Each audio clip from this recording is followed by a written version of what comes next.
ਇੱਕ ਤੇ ਨੋਟ ਕਰ ਲਓ, ਨੌਨ ਰੈਜ਼ੀਡੈਂਟਸ ਵਾਸਤੇ ਆਧਾਰ ਕਾਰਡ ਨਹੀਂ ਹੈ। ਉਹ ਕਹਿੰਦੇ ਜੀ ਆਧਾਰ ਕਾਰਡ ਤਾਂ ਹੈ ਨਹੀਂ, ਬੰਦਾ ਬਣਾਉਣ ਚਲੇ ਜਾਂਦਾ। ਜਦੋਂ ਅਜੇ ਬੰਦਾ ਬਣਾਉਣ ਜਾਂਦਾ ਵਿੱਚੇ ਛਾਬੜਾ ਸਾਹਿਬ ਦਾ ਮੇਰੇ ਨਾਲ ਪ੍ਰੋਗਰਾਮ ਸੁਣ ਲਿਆ। ਛਾਬੜਾ ਸਾਹਿਬ ਕਹਿੰਦੇ ਉਹ ਤਾਂ ਬਣਾ ਨਹੀਂ ਸਕਦੇ। ਜਾਣੀ ਇਹਦਾ ਮਤਲਬ ਹੈ ਕਿ ਅਸੀਂ ਫਿਰ ਆਪਣਾ ਬੈਂਕ ਖਾਤਾ ਆਪਰੇਟ ਕਰ ਹੀ ਨਹੀਂ ਸਕਦੇ। ਜਿਹੜੇ ਬਾਹਰੋਂ ਆਏ ਨੇ ਲੋਕ, ਜਿਨ੍ਹਾਂ ਨੂੰ ਪਤਾ ਵੀ ਮੈਂ ਹੁਣ ਸਿਟੀਜ਼ਨਸ਼ਿਪ ਵੀ ਲੈ ਲਈ ਜਾਂ ਮੇਰੀ PR ਵੀ ਹੈਗੀ, ਉਹਨਾਂ ਵਾਸਤੇ ਰਿਕੁਐਸਟ ਹੈ ਵੀ ਉਹ ਖਾਤਾ ਹੀ ਬੰਦ ਕਰ ਦੇਣ। ਛਾਬੜਾ ਸਾਹਿਬ NRI ਬੰਦਾ ਪੈਨ ਕਾਰਡ ਅਪਲਾਈ ਕਰ ਸਕਦਾ? NRI ਨੂੰ ਪੈਨ ਕਾਰਡ ਬਹੁਤ ਜ਼ਰੂਰੀ ਹੈ। ਠੀਕ ਹੈ ਜੀ। ਕਿਉਂਕਿ ਇੰਡੀਆ ਦੇ ਵਿੱਚ ਕੋਈ ਵੀ ਫਾਈਨੈਂਸ਼ੀਅਲ ਟ੍ਰਾਂਜੈਕਸ਼ਨ ਪੈਨ ਤੋਂ ਬਿਨਾਂ ਨਹੀਂ ਹੋ ਸਕਦੀ। ਜੇ ਪੈਨ ਲੈ ਲਿਆ ਸ਼ਾਇਦ ਮੈਨੂੰ ਰਿਟਰਨ ਜ਼ਰੂਰ ਭਰਨੀ ਪੈਣੀ, ਮੈਨੂੰ ਟੈਕਸ ਪੈ ਜਾਣਾ ਫਿਰ। ਹਾਂ, ਪਰ ਪੈਨ ਲੈਣਾ ਹੋਰ ਚੀਜ਼ ਹੈ, ਰਿਟਰਨ ਭਰਨੀ ਹੋਰ ਚੀਜ਼ ਹੈ। $2.5 ਲੱਖ ਤੱਕ ਤੁਸੀਂ ਪੈਸਾ ਬਾਹਰ ਭੇਜ ਸਕਦੇ ਹੋ, ਤੁਹਾਨੂੰ RBI ਤੇ ਪ੍ਰਾਇਰ ਪਰਮਿਸ਼ਨ ਦੀ ਲੋੜ ਹੀ ਨਹੀਂ। ਹਾਂ, ਜੇ ਘਰ ਲੈਣ ਨੂੰ, ਬਿਜ਼ਨਸ ਕਰਨ ਨੂੰ, ਕਿਸੇ ਉਹਨੂੰ ਵਧੀਆ ਗੱਡੀ ਲੈ ਕੇ ਦੇਣੀ ਜਿਹੜੀ ਠਾਹ ਕਰਾਉਂਦੀ ਪਿੱਛੇ, ਬਿਲਕੁਲ, ਫਿਰ ਉਹਦੇ ਲਈ ਪੈਸੇ ਦੇਣੇ ਪੈਣੇ। ਉੱਥੇ ਲਿਖਿਆ ਹੁੰਦਾ ਪੁੱਤ ਜੱਟਾਂ ਦੇ, ਜੇ ਇੱਦਾਂ ਦੇ ਕਰਨਾ ਉਹ ਜਿੱਥੋਂ ਮੈਂ $1 ਲੱਖ ਭੇਜਤਾ ਅੰਡਰਵੇ, ਹੈ ਨਾ, ਕੀ ਮੈਨੂੰ ਰਾਈਟ ਹੈ ਮੈਂ ਕੈਨੇਡਾ ਦੇ ਬੈਂਕਾਂ ਦੇ ਵਿੱਚ ਜਾ ਕੇ ਕੈਸ਼ ਜਮ੍ਹਾਂ ਕਰਾ ਦਿਆਂ? ਅਗਲੇ ਤਾਂ ਕਿੱਥੇ ਰੱਖਾਂਗਾ ਪੈਸੇ? ਲਾਲ ਬੱਤੀ ਜਗਾ ਦਿੰਦੇ ਆ। ਮੈਂ ਕਿੱਥੇ ਰੱਖਾਂਗਾ ਜੀ। ਅਸੀਂ ਜੇ ਕੈਨੇਡਾ ਤੋਂ ਭਾਰਤ ਆਉਣਾ ਤੇ ਅਸੀਂ ਡਾਲਰ ਕਿੰਨੇ ਲਿਆ ਸਕਦੇ ਹਾਂ, ਤੇ ਜੇ ਜਾਣਾ ਤਾਂ ਕਿੰਨੇ ਲਿਜਾ ਸਕਦੇ ਹਾਂ? ਇੱਕ ਤੇ ਲਿਮਿਟ ਹੈਗੀ ਜਦੋਂ ਤੁਹਾਨੂੰ ਪੁੱਛਣਾ ਕੁਝ ਨਹੀਂ ਹੁੰਦਾ। 5000 ਤੱਕ ਕੋਈ ਨਹੀਂ ਪੁੱਛਦਾ। ਪੁੱਛਣਾ ਕੁਝ ਨਹੀਂ ਕਿਸੇ ਨੇ। ਠੀਕ ਹੈ। ਹੁਣ ਕਿਸੇ ਵੀ ਤਰ੍ਹਾਂ ਦੀ ਡਿਸ਼, ਕੇਬਲ ਜਾਂ ਬਾਕਸ ਤੋਂ ਬਿਨਾਂ ਦੇਖੋ ਪ੍ਰਾਈਮ ਏਸ਼ੀਆ TV ਬਿਲਕੁਲ ਫ੍ਰੀ। ਜੇਕਰ ਤੁਹਾਡੇ ਕੋਲ Samsung, LG, Roku, Apple TV ਜਾਂ ਹੋਰ ਕੋਈ ਵੀ ਸਮਾਰਟ TV ਹੈ ਤਾਂ ਪ੍ਰਾਈਮ ਏਸ਼ੀਆ TV ਦੀ ਐਪ ਸਰਚ ਕਰਕੇ ਇੰਸਟਾਲ ਕਰ ਲਓ। ਤੁਸੀਂ ਜਿਸ ਵੀ ਦੇਸ਼ 'ਚ ਰਹਿੰਦੇ ਹੋ ਉੱਥੋਂ ਦੇ ਪ੍ਰੋਗਰਾਮ ਤੇ ਖਬਰਾਂ ਵੇਖ ਸਕਦੇ ਹੋ, ਕਿਉਂਕਿ ਹੁਣ ਹਰ ਦੇਸ਼ ਲਈ ਵੱਖਰਾ ਪ੍ਰਾਈਮ ਏਸ਼ੀਆ TV ਚੈਨਲ ਹੈ, ਜਿਵੇਂ Canada, USA, UK, Europe, New Zealand, Australia ਤੇ ਇੰਡੀਆ। ਇਹ ਐਪ ਤੁਸੀਂ ਘਰ ਦੇ ਸਾਰੇ ਸਮਾਰਟ TVs ਤੇ ਡਾਊਨਲੋਡ ਕਰ ਸਕਦੇ ਹੋ ਬਿਲਕੁਲ ਫ੍ਰੀ। ਪ੍ਰਾਈਮ ਏਸ਼ੀਆ TV, ਤੁਹਾਡਾ ਆਪਣਾ, ਤੁਹਾਡੇ ਲਈ।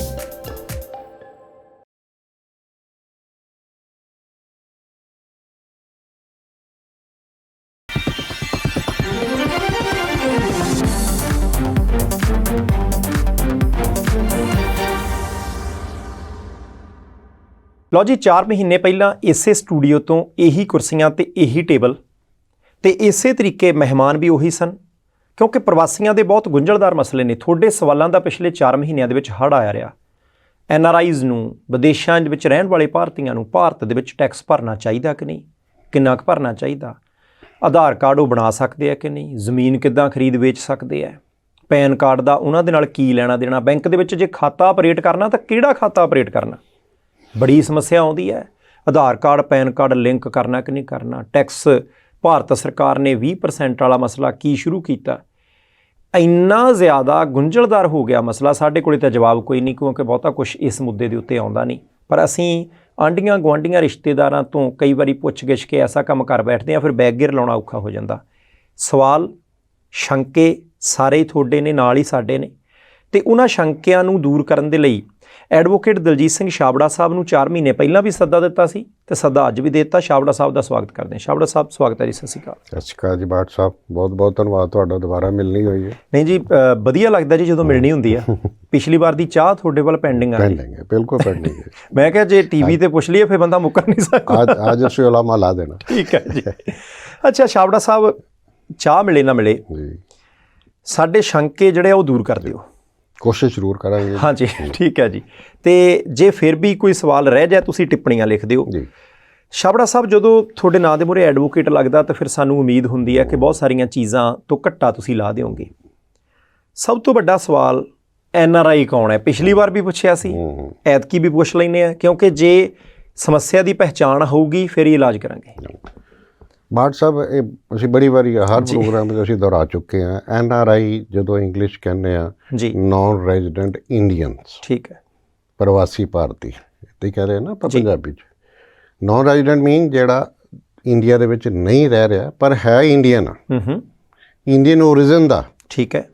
ਓਰੀਜਨ ਦਾ ਮੀਨ ਸਪੋਜ਼ ਕਿਸੇ ਬੱਚੇ ਦਾ ਜਨਮ ਉੱਥੇ ਹੋਇਆ, ਉਹਦੇ ਪੇਰੈਂਟਸ ਇੱਥੇ ਸੀ, ਉਹਨੂੰ ਵੀ ਅਸੀਂ NRI ਕਹਿੰਦੇ ਹਾਂ। ਉਹਨੂੰ ਫੋਰਨ ਨੈਸ਼ਨਲ ਡਾਇਰੈਕਟਲੀ ਨਹੀਂ ਕਹਿੰਦੇ। ਠੀਕ ਹੈ। NRI ਉਹਨੂੰ ਵੀ ਕਹਿੰਦੇ ਆ ਕਿਉਂਕਿ ਉਹਦਾ ਮੂਲ ਜਿਹੜਾ ਹੈਗਾ ਉਹ ਭਾਰਤੀ ਹੈ, ਭਾਰਤੀ ਮੂਲ ਦਾ ਵਸਿੰਦਾ, ਭਾਵੇਂ ਉਹਦਾ ਜਨਮ ਉੱਥੇ ਹੋਇਆ ਸੀ। ਇਸੇ ਕਰਕੇ ਹੀ ਭਾਰਤ ਸਰਕਾਰ ਨੇ ਉਹਨਾਂ ਨੂੰ OCI ਦੇਣ ਵਾਸਤੇ ਉਹਨਾਂ ਨੂੰ ਸਿਲੈਕਟ ਕੀਤਾ ਹੋਇਆ। ਠੀਕ, ਵੀ ਕੋਈ ਵਿਅਕਤੀ ਅਗਰ ਇਹਦਾ ਜਨਮ ਕਿਸੇ ਭਾਰਤ ਤੋਂ ਬਾਹਰ ਹੋਇਆ ਪਰ ਉਹਦੇ ਪੇਰੈਂਟਸ ਗ੍ਰੈਂਡ ਪੇਰੈਂਟਸ ਅਗਰ ਇੰਡੀਆ ਮੂਲ ਦੇ ਨੇ ਤੇ ਉਹਨਾਂ ਨੂੰ OCI ਦਿੱਤਾ ਜਾਏਗਾ, ਓਵਰਸੀਜ਼ ਸਿਟੀਜ਼ਨ ਆਫ ਇੰਡੀਆ, ਉਹਨਾਂ ਨੂੰ ਪਹਿਚਾਣਿਆ ਜਾਏਗਾ। ਠੀਕ ਹੈ ਜੀ। ਦੂਜਾ ਇਨਕਮ ਟੈਕਸ ਦੇ ਵਿੱਚ ਜਿਹੜਾ ਹੁੰਦਾ NRI, ਕਿਉਂਕਿ ਇਨਕਮ ਟੈਕਸ ਦੇ ਵਿੱਚ ਸਟੇਟਸ ਦਿੱਤੇ ਹੋਏ ਨੇ, resident, ordinary resident, non resident, ਇਹਦਾ 3 ਅਲੱਗ-ਅਲੱਗ ਸਟੇਟਸ ਨੇ। ਉਹਨਾਂ ਵਿੱਚ ਜਦੋਂ ਆਉਂਦਾ ਇਨਕਮ ਟੈਕਸ ਦਾ ਦੇਖੀਏ ਤਾਂ ਜਿਹੜਾ ਵਿਅਕਤੀ ਉਹਦੇ 'ਚ ਭਾਰਤੀ ਵੀ ਆ ਜਾਂਦੇ ਨੇ, ਕਈ ਇੱਥੋਂ ਸਰਵਿਸ ਕਰਨ ਜਾਂਦੇ ਨੇ ਅਬਰੋਡ, ਕਿਸੇ ਕੰਟਰੀ ਸਰਵਿਸ ਕਰਨ ਚਲੇ ਗਏ, ਉਹਨਾਂ ਨੂੰ 2-2 ਸਾਲ ਦਾ ਕੰਟਰੈਕਟ ਮਿਲਦਾ, ਉਹਨਾਂ ਕੋਲ PR ਵੀ ਨਹੀਂ ਹੁੰਦੀ, ਵਰਕ ਪਰਮਿਟ ਹੁੰਦਾ। ਪਰ ਜੇ ਉਹ ਜਿਹੜਾ 6 ਮਹੀਨੇ ਤੋਂ ਵੱਧ ਭਾਰਤ ਤੋਂ ਬਾਹਰ ਰਿਹਾ 1 ਸਾਲ ਦੇ ਵਿੱਚ, 181 ਦਿਨ ਤੋਂ ਵੱਧ, ਤੇ ਇਨਕਮ ਟੈਕਸ ਦੇ ਵਿੱਚ ਜਦੋਂ ਰਿਟਰਨ ਫਾਈਲ ਕਰਨੀ ਉਹਦਾ ਸਟੇਟਸ ਵੀ NRI ਹੀ ਸਿਲੈਕਟ ਕਰਨਾ ਪਏਗਾ, ਨੌਨ ਰੈਜ਼ੀਡੈਂਟ। ਠੀਕ ਹੈ ਜੀ। ਇਹ ਜਿਹੜਾ ਹੁੰਦਾ ਇਹਨੂੰ ਅਸੀਂ ਨੌਨ ਰੈਜ਼ੀਡੈਂਟ ਕਰਾਰ ਦਿੰਦੇ ਇਹਨਾਂ ਦਾ। ਜਿਹੜਾ ਬੰਦਾ ਮੰਨ ਲਓ ਮੈਂ ਇੱਥੋਂ ਚਲਾ ਗਿਆ, ਉੱਥੇ ਜਾ ਕੇ ਮੈਂ ਸਿਟੀਜ਼ਨਸ਼ਿਪ ਲੈ ਲਈ ਕਿਸੇ ਦੇਸ਼ ਦੀ, ਮੈਂ ਕੀ ਹੋਣਾ ਜੀ ਫਿਰ? ਤੁਸੀਂ ਇੱਥੋਂ ਜਾ ਕੇ ਸਿਟੀਜ਼ਨਸ਼ਿਪ ਲਿੱਤੀ ਜੀ, ਜੇ ਤੇ ਸਿਟੀਜ਼ਨ ਵੱਲੋਂ ਸ਼ਿਪ 'ਚ ਲਈਏ ਜੀ, ਫਿਰ ਤਾਂ ਤੁਸੀਂ ਫੋਰਨ ਨੈਸ਼ਨਲ ਹੋ, ਫੋਰਨ ਨੈਸ਼ਨਲ, ਪਰ ਤੁਸੀਂ ਭਾਰਤੀ ਮੂਲ ਦੇ ਹੋ ਜੀ, ਤੁਹਾਨੂੰ ਵੀ NRI ਹੀ ਕਿਹਾ ਜਾਏਗਾ, ਕੰਸੀਡਰ ਕੀਤਾ ਜਾਊਗਾ, ਤਾਂ ਹੀ ਤੁਸੀਂ ਐਂਟਾਈਟਲਡ ਹੋ ਫਾਰ OCI ਵੀ। ਬਿਲਕੁਲ ਠੀਕ ਹੈ ਜੀ। ਅੱਛਾ ਛਾਬੜਾ ਸਾਹਿਬ, ਹੁਣ ਬਹੁਤ ਵੱਡਾ ਸਵਾਲ ਹੈ ਕਿ ਜਿਹੜਾ ਬੰਦਾ, ਆਪਾਂ ਕੈਨੇਡਾ ਨੂੰ ਇੱਕ ਕੇਂਦਰ ਬਿੰਦੂ ਮੰਨ ਕੇ ਚੱਲਦੇ ਨੇ, ਠੀਕ ਹੈ ਜੀ, ਸਾਰੀ ਦੁਨੀਆ 'ਚ ਇੱਦਾਂ ਹੀ ਕੋਈ ਬੰਦਾ ਕੈਨੇਡਾ ਤੋਂ ਆਉਂਦਾ, ਉਸ ਬੰਦੇ ਦੇ ਕੋਲ ਉੱਥੇ ਵਰਕ ਪਰਮਿਟ ਹੈ ਜਾਂ PR ਹੈ, ਉਹਦੇ ਕੋਲ ਸਿਟੀਜ਼ਨਸ਼ਿਪ ਭਾਰਤੀ ਹੈ, ਪਰ ਉਹ 2, 3 ਜਾਂ 4 ਸਾਲ ਬਾਅਦ ਆਇਆ, ਇੱਦਾਂ ਰਹਿੰਦਾ, ਠੀਕ ਹੈ, ਉਹਨੇ ਇੱਧਰ ਆਣ ਕੇ ਆਪਣਾ ਜਿਹੜਾ ਪੁਰਾਣਾ ਬੈਂਕ ਖਾਤਾ, ਉਹਨੇ ਬੈਂਕ ਖਾਤਾ ਆਪਰੇਟ ਕਰਨਾ। ਆਮ ਤੌਰ ਤੇ ਹੁੰਦਾ ਜਦੋਂ ਬੈਂਕ ਦੇ ਵਿੱਚ ਅਗਲਾ ਬੰਦਾ ਜਾਂਦਾ ਤੇ ਉਹਨੂੰ ਕਹਿੰਦੇ ਆ ਕਿ ਭਾਈ ਆਧਾਰ ਕਾਰਡ ਲਿਆਓ ਜੀ, ਉਹ ਤਾਂ 3, 4, 5 ਸਾਲ ਤੋਂ ਆਇਆ ਨਹੀਂ, ਬਿਲਕੁਲ ਆਧਾਰ ਕਾਰਡ ਉਹਦੇ ਕੋਲੇ ਹੈ ਨਹੀਂ, ਕੀ ਉਹਨੂੰ ਆਉਂਦੇ ਹੀ ਫਿਰ ਮੇਰੇ ਵਰਗੇ ਬਹੁਤ ਹੁੰਦੇ ਆ ਜਿਨ੍ਹਾਂ ਨੇ ਕੋਈ ਝੱਗਾ ਚੁੰਨੀ ਕੋਟ ਲੈਣਾ ਹੁੰਦਾ ਉਹਦੇ ਕੋਲੋਂ, ਜਾਂ ਮਾੜੀ ਮੋਟੀ ਕੋ ਘੜੀ ਮੋਬਾਈਲ ਦੀ ਝਾਕ ਹੁੰਦੀ ਹੈ, ਜਾਂ ਵੀ ਸਿਆਣੇ ਸੁਹਿਰਦ ਰਿਸ਼ਤੇਦਾਰ, ਸਾਰੇ ਤਰ੍ਹਾਂ ਦੇ ਬੰਦੇ, ਉਹ ਕਹਿੰਦੇ ਆਪਣੇ ਕੋਲ ਬੰਦਾ ਹੈਗਾ, ਕੋਈ ਗੱਲ ਨਹੀਂ ਆਧਾਰ ਕਾਰਡ ਅਪਲਾਈ ਕਰ ਦਿੰਦੇ ਆ, ਗੱਲ ਕਿਹੜੀ ਹੈ? ਕੀ ਉਸੇ ਵੇਲੇ ਆਧਾਰ ਕਾਰਡ ਅਪਲਾਈ ਕਰਕੇ ਆਪਾਂ ਬੈਂਕ ਖਾਤਾ ਆਪਰੇਟ ਕਰ ਲਈਏ, ਉਹ ਠੀਕ ਹੈ? ਕੀ ਉਹ ਆਧਾਰ ਕਾਰਡ ਅਪਲਾਈ ਕਰ ਸਕਦੇ ਆ, ਜਾਂ ਜੇ ਨਹੀਂ ਕਰ ਸਕਦੇ ਬੈਂਕ ਖਾਤਾ ਆਪਰੇਟ ਕਿੱਦਾਂ ਕਰੀਏ? ਬਾਟ ਸਾਹਿਬ, ਜਿੱਥੋਂ ਤੱਕ ਆਧਾਰ ਕਾਰਡ ਦਾ ਕੁਐਸਚਨ ਹੈ ਨਾ ਜੀ, ਉਹ ਇੱਕ ਤੇ ਨੋਟ ਕਰ ਲਓ, ਨੌਨ ਰੈਜ਼ੀਡੈਂਟ ਵਾਸਤੇ ਆਧਾਰ ਕਾਰਡ ਨਹੀਂ ਹੈ, ਨਹੀਂ ਹੈ ਜਿਨ੍ਹਾਂ ਕੋਲ PR ਹੈ, ਠੀਕ ਹੈ ਜੀ, ਜਾਂ ਉੱਥੋਂ ਦੀ ਸਿਟੀਜ਼ਨਸ਼ਿਪ ਹੈ, ਉਹ ਬਣਾ ਨਹੀਂ ਸਕਦੇ, ਉਹ ਆਧਾਰ ਕਾਰਡ ਵਾਸਤੇ ਇੰਟਾਈਟਲਡ ਹੀ ਨਹੀਂ ਹੈ, ਠੀਕ ਹੈ। ਆਧਾਰ ਕਾਰਡ ਜਿਹੜਾ ਐਕਟ ਹੈ ਨਾ ਆਧਾਰ ਵਾਲਾ ਬਣਾਇਆ ਹੋਇਆ ਉਹਨਾਂ ਨੇ, ਉਹਦੇ ਵਿੱਚ ਇੰਡੀਅਨ ਰੈਜ਼ੀਡੈਂਟ ਕਿਹਾ ਹੋਇਆ, ਠੀਕ ਹੈ ਜੀ। ਰੈਜ਼ੀਡੈਂਟ ਉਹ ਹੀ ਹੁੰਦਾ ਜਿਹੜਾ 6 ਮਹੀਨੇ ਤੋਂ ਬਾਅਦ ਇੰਡੀਆ 'ਚ ਰਹਿ ਰਿਹਾ ਹੋਵੇ, ਠੀਕ ਹੈ ਜੀ। ਤੁਸੀਂ ਹੁਣ ਵਰਕ ਪਰਮਿਟ 'ਤੇ ਉੱਥੇ ਚਲੇ ਗਏ, ਤੁਸੀਂ 6 ਮਹੀਨੇ ਤੋਂ ਬਾਅਦ, 2 ਸਾਲ ਤੋਂ ਬਾਅਦ ਉੱਥੇ ਰਹਿ ਰਹੇ ਹੋ ਜੀ, ਤੁਸੀਂ ਆਧਾਰ ਕਾਰਡ ਵਾਸਤੇ ਇੰਟਾਈਟਲ ਨਹੀਂ ਹੋ, ਪ੍ਰੋਵਾਈਡਡ ਤੁਸੀਂ PR ਉੱਥੋਂ ਦੇ ਹੈਗੇ ਹੋ, ਤੇ ਤੁਸੀਂ ਤਾਂ ਵਾਪਸ ਆਉਣੇ, PR ਮੀਨ ਪਰਮਾਨੈਂਟ ਰੈਜ਼ੀਡੈਂਟ ਉੱਥੋਂ ਦੇ ਹੋ ਗਏ ਜੀ। ਉਹ ਇੱਕ ਫੇਜ਼ ਦੇ ਨਾਲ ਤੁਹਾਨੂੰ ਸਿਟੀਜ਼ਨਸ਼ਿਪ ਮਿਲਣੀ ਹੈ, ਪੀਰੀਅਡ ਕ੍ਰਾਸ ਕਰਕੇ ਉੱਥੋਂ ਦੇ ਟੈਸਟ ਦੇ ਕੇ ਤਾਂ ਹੀ ਮਿਲਣੀ ਹੈ ਨਾ, ਪਰ ਅਸੀਂ ਉਹਨੂੰ PR ਨੂੰ ਪ੍ਰੋਲੋਂਗ ਵੀ ਕਰ ਸਕਦੇ ਹਾਂ, ਸਾਡੇ ਕੋਲ ਜਿੰਨਾ ਚਿਰ ਮਰਜ਼ੀ ਰਵੇ, ਜਿੰਨਾ ਤੱਕ ਅਸੀਂ ਟੈਸਟ ਨਹੀਂ ਦਿੰਦੇ, ਸਾਰੀ ਉਮਰ ਹੀ ਰਵੇ ਭਾਵੇਂ, ਜਿੰਨਾ ਕੋਈ ਫਰਕ ਨਹੀਂ ਪੈਂਦਾ, ਪਰ ਪਰਮਾਨੈਂਟ ਰੈਜ਼ੀਡੈਂਟ ਹੋਣ ਦੇ ਨਾਤੇ ਜੀ ਤੁਸੀਂ ਉੱਧਰਲੇ ਬਣ ਗਏ, ਨੌਨ ਰੈਜ਼ੀਡੈਂਟ ਬਣ ਗਏ ਜੀ। ਨੌਨ ਰੈਜ਼ੀਡੈਂਟ ਨੂੰ ਆਧਾਰ ਨਹੀਂ ਐਪਲੀਕੇਬਲ ਨਹੀਂ ਹੈ, ਅਲਾਉਡ ਨਹੀਂ ਹੈ। ਪਿਛਲੇ 2020 ਦੇ ਬਜਟ ਦੇ ਵਿੱਚ ਇੱਕ ਉਹਨਾਂ ਨੇ ਅਮੈਂਡਮੈਂਟ ਕੀਤੀ ਸੀ ਕਿ ਵੀ ਨੌਨ ਰੈਜ਼ੀਡੈਂਟ ਆਧਾਰ ਕਾਰਡ ਲੈ ਸਕਦੇ ਨੇ, ਕਈਆਂ ਨੂੰ 1% ਇੱਦਾਂ ਜਿੱਥੇ ਪ੍ਰੋਬਲਮ ਆਉਂਦੀ ਹੈ, ਉਸ ਚੀਜ਼ ਨੂੰ ਅਸੀਂ ਵੀ ਐਗਰੀ ਕਰਦੇ ਹਾਂ ਜੀ। ਬਜਟ ਦੇ ਪ੍ਰੋਵੀਜ਼ਨ ਬਣਾ ਦਿੱਤੀ ਉਹਨਾਂ ਨੇ ਜੀ, ਨੌਨ ਰੈਜ਼ੀਡੈਂਟ ਆਧਾਰ ਕਾਰਡ ਲੈ ਸਕਦਾ, ਨਾਲ ਕੰਡੀਸ਼ਨ ਹੈ, ਠੀਕ ਹੈ ਜੀ, ਕਿਉਂਕਿ ਆਧਾਰ ਐਕਟ ਦੇ ਵਿੱਚ ਲਿਖਿਆ ਵੀ 6 ਮਹੀਨੇ ਇੰਡੀਅਨ ਰੈਜ਼ੀਡੈਂਟ ਹੋਵੇ, 6 ਮਹੀਨੇ ਰਹਿਣਾ ਜ਼ਰੂਰੀ ਹੈ, ਤੁਹਾਡੇ ਕੋਲ OCI ਹੋਵੇ ਜੀ, ਤੇ ਪਲੱਸ ਜਿਹੜਾ ਹੈਗਾ 6 ਮਹੀਨੇ ਤੋਂ ਬਾਅਦ ਇੱਥੇ ਸਟੇ ਹੋਵੇ, ਠੀਕ ਹੈ ਜੀ, ਫਿਰ ਤੁਹਾਨੂੰ ਐਲੀਜੀਬਲ ਹੋ ਤੁਸੀਂ ਫਾਰ ਆਧਾਰ ਕਾਰਡ। ਬਿਲਕੁਲ ਠੀਕ ਹੈ। ਉੱਦਾਂ ਤੁਹਾਡੇ ਵਾਸਤੇ ਆਧਾਰ ਕਾਰਡ ਨਹੀਂ ਆ। ਹੁਣ ਤੁਸੀਂ ਆਧਾਰ ਕਾਰਡ ਦੀ ਗੱਲ ਛੇੜੀ, ਮੈਂ ਇੱਕ ਛੋਟੀ ਜਿਹੀ ਗੱਲ ਦੱਸਣਾ, ਸਾਡੇ ਵੀਰ ਆਉਂਦੇ ਨੇ ਉੱਥੋਂ ਬਾਹਰੋਂ, ਸ਼ਾਰਟਕਟ ਵਰਤਦੇ ਨੇ ਕਿਉਂਕਿ ਉਹਨਾਂ ਕੋਲ ਟਾਈਮ ਘੱਟ ਹੁੰਦਾ, ਇਹ ਤਾਂ ਉਹਨਾਂ ਦੀ ਮਜਬੂਰੀ ਹੈ, ਟਾਈਮ ਘੱਟ ਆ। ਇੱਕ ਮੇਰੇ ਕੋਲ ਸਾਇਲ ਆਏ ਮੇਰੇ, ਉਹਨਾਂ ਨੇ ਕਿਹਾ ਜੀ ਅਸੀਂ ਇਹਦਾ ਆਧਾਰ ਕਾਰਡ ਬਣਾ ਲਿਆ ਜੀ।